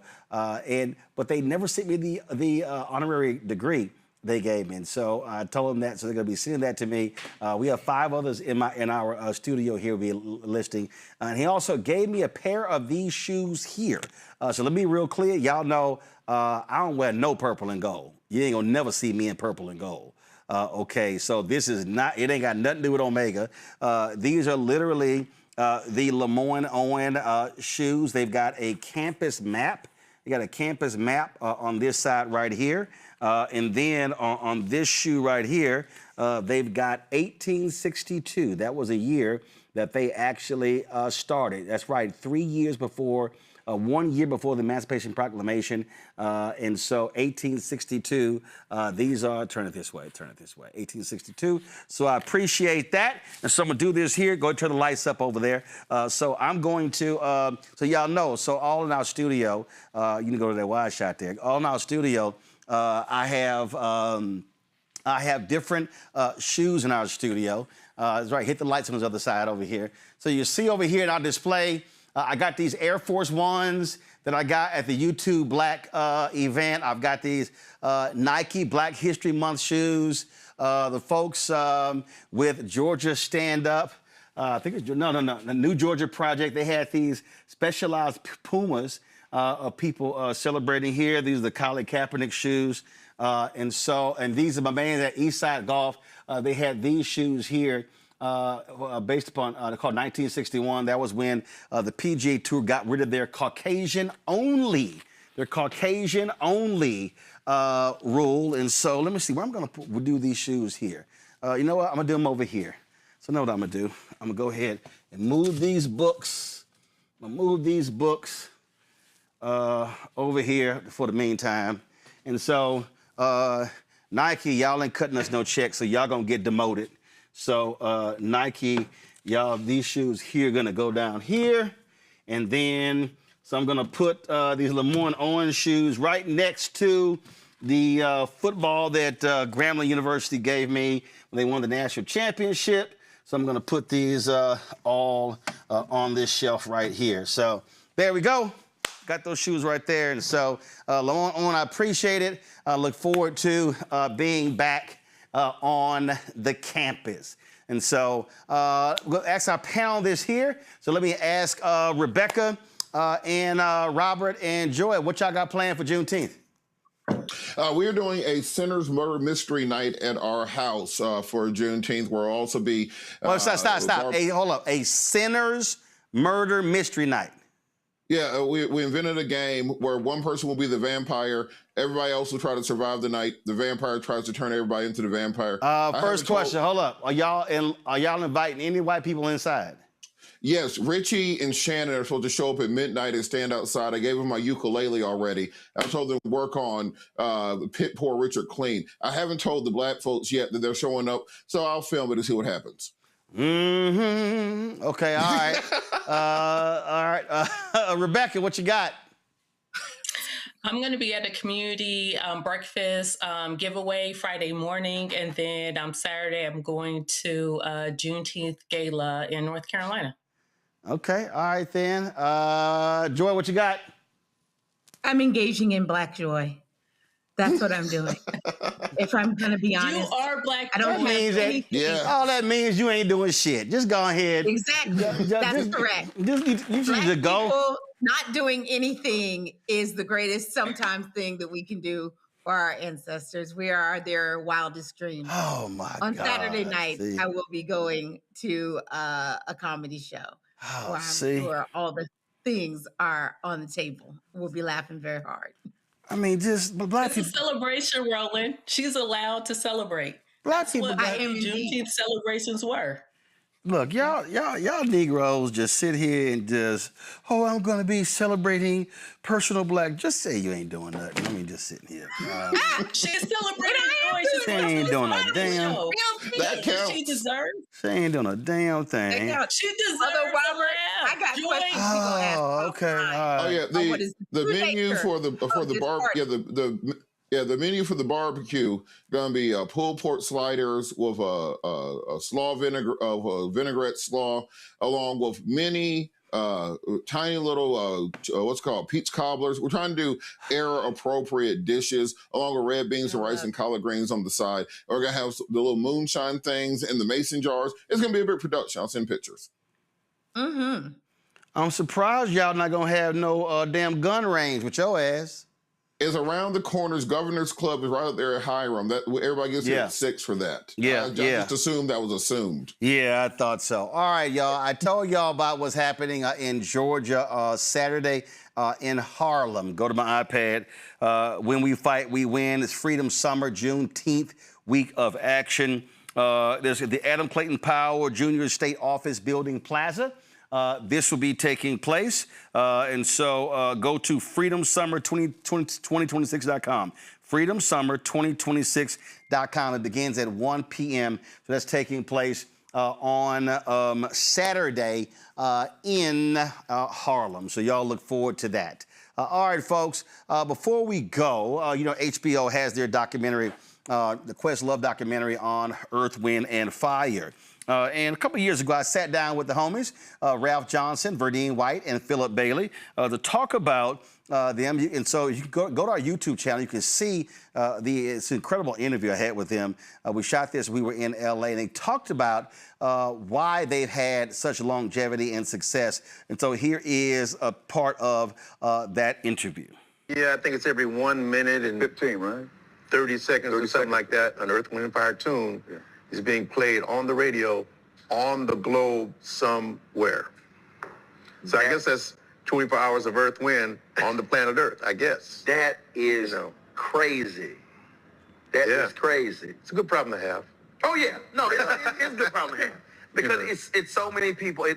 I had a discussion the other day and we were talking about, do you want to have that short, massive success, or do you want that long term?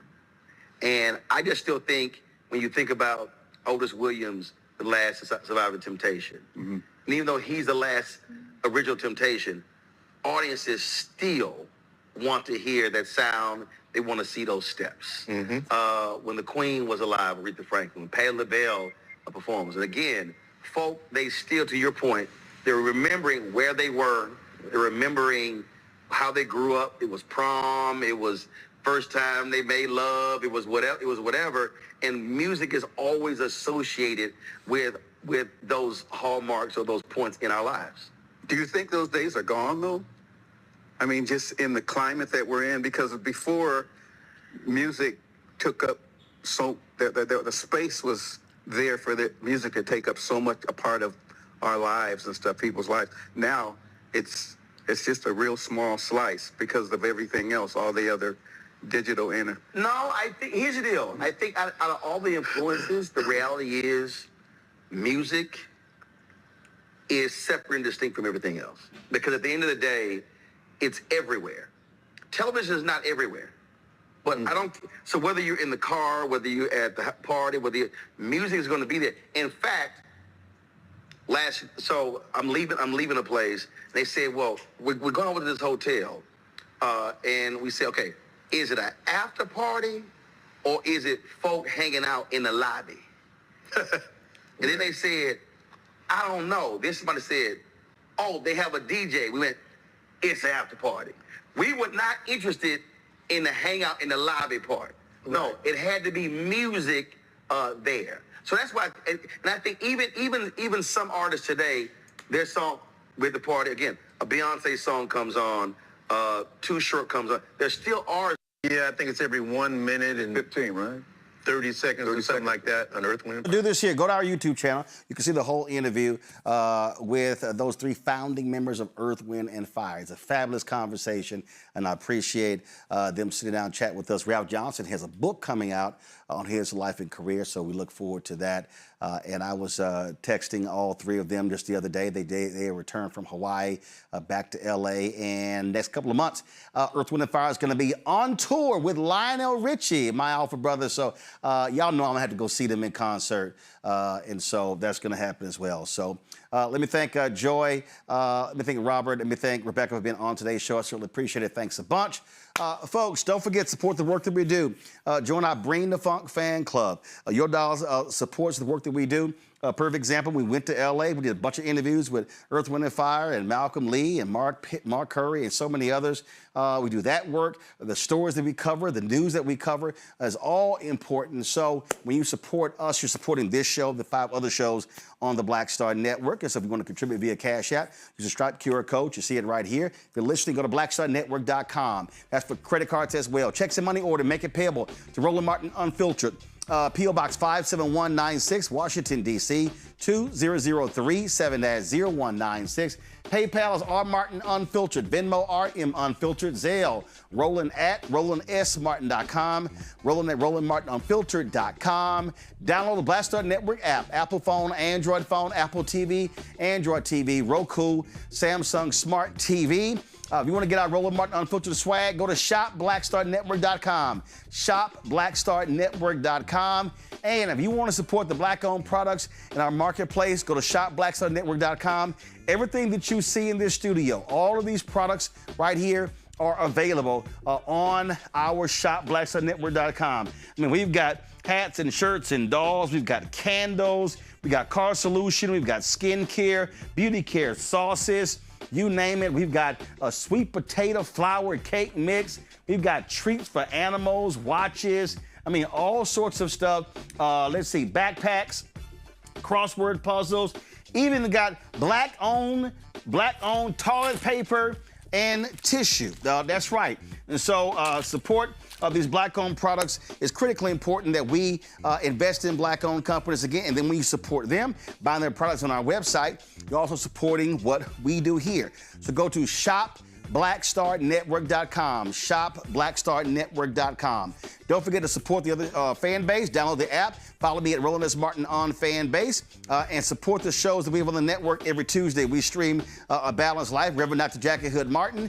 Every Wednesday, we stream The Other Side of Change with Bria Baker and Jamira Burley. Of course, every Thursday, we have, Second Opinion with Dr. Ebony Hilton, our health show. Every Friday, The Black Table with Dr. Greg Carr, as well as Roland's Book Club. And so that is every single week. So when those are all the shows that you see right here on the network. So folks, that is it for this Wednesday show during Juneteenth week. And so we appreciate, and again, I don't know who sent me this Juneteenth flag. I appreciate you sending me this flag. Shout out to the people in St. Louis County who gave me this shirt. I spoke there last year. I had a good time there as well. And so that's it, folks. I will see y'all tomorrow right here, Roland Martin Unfiltered on the Black Star Network. Holla!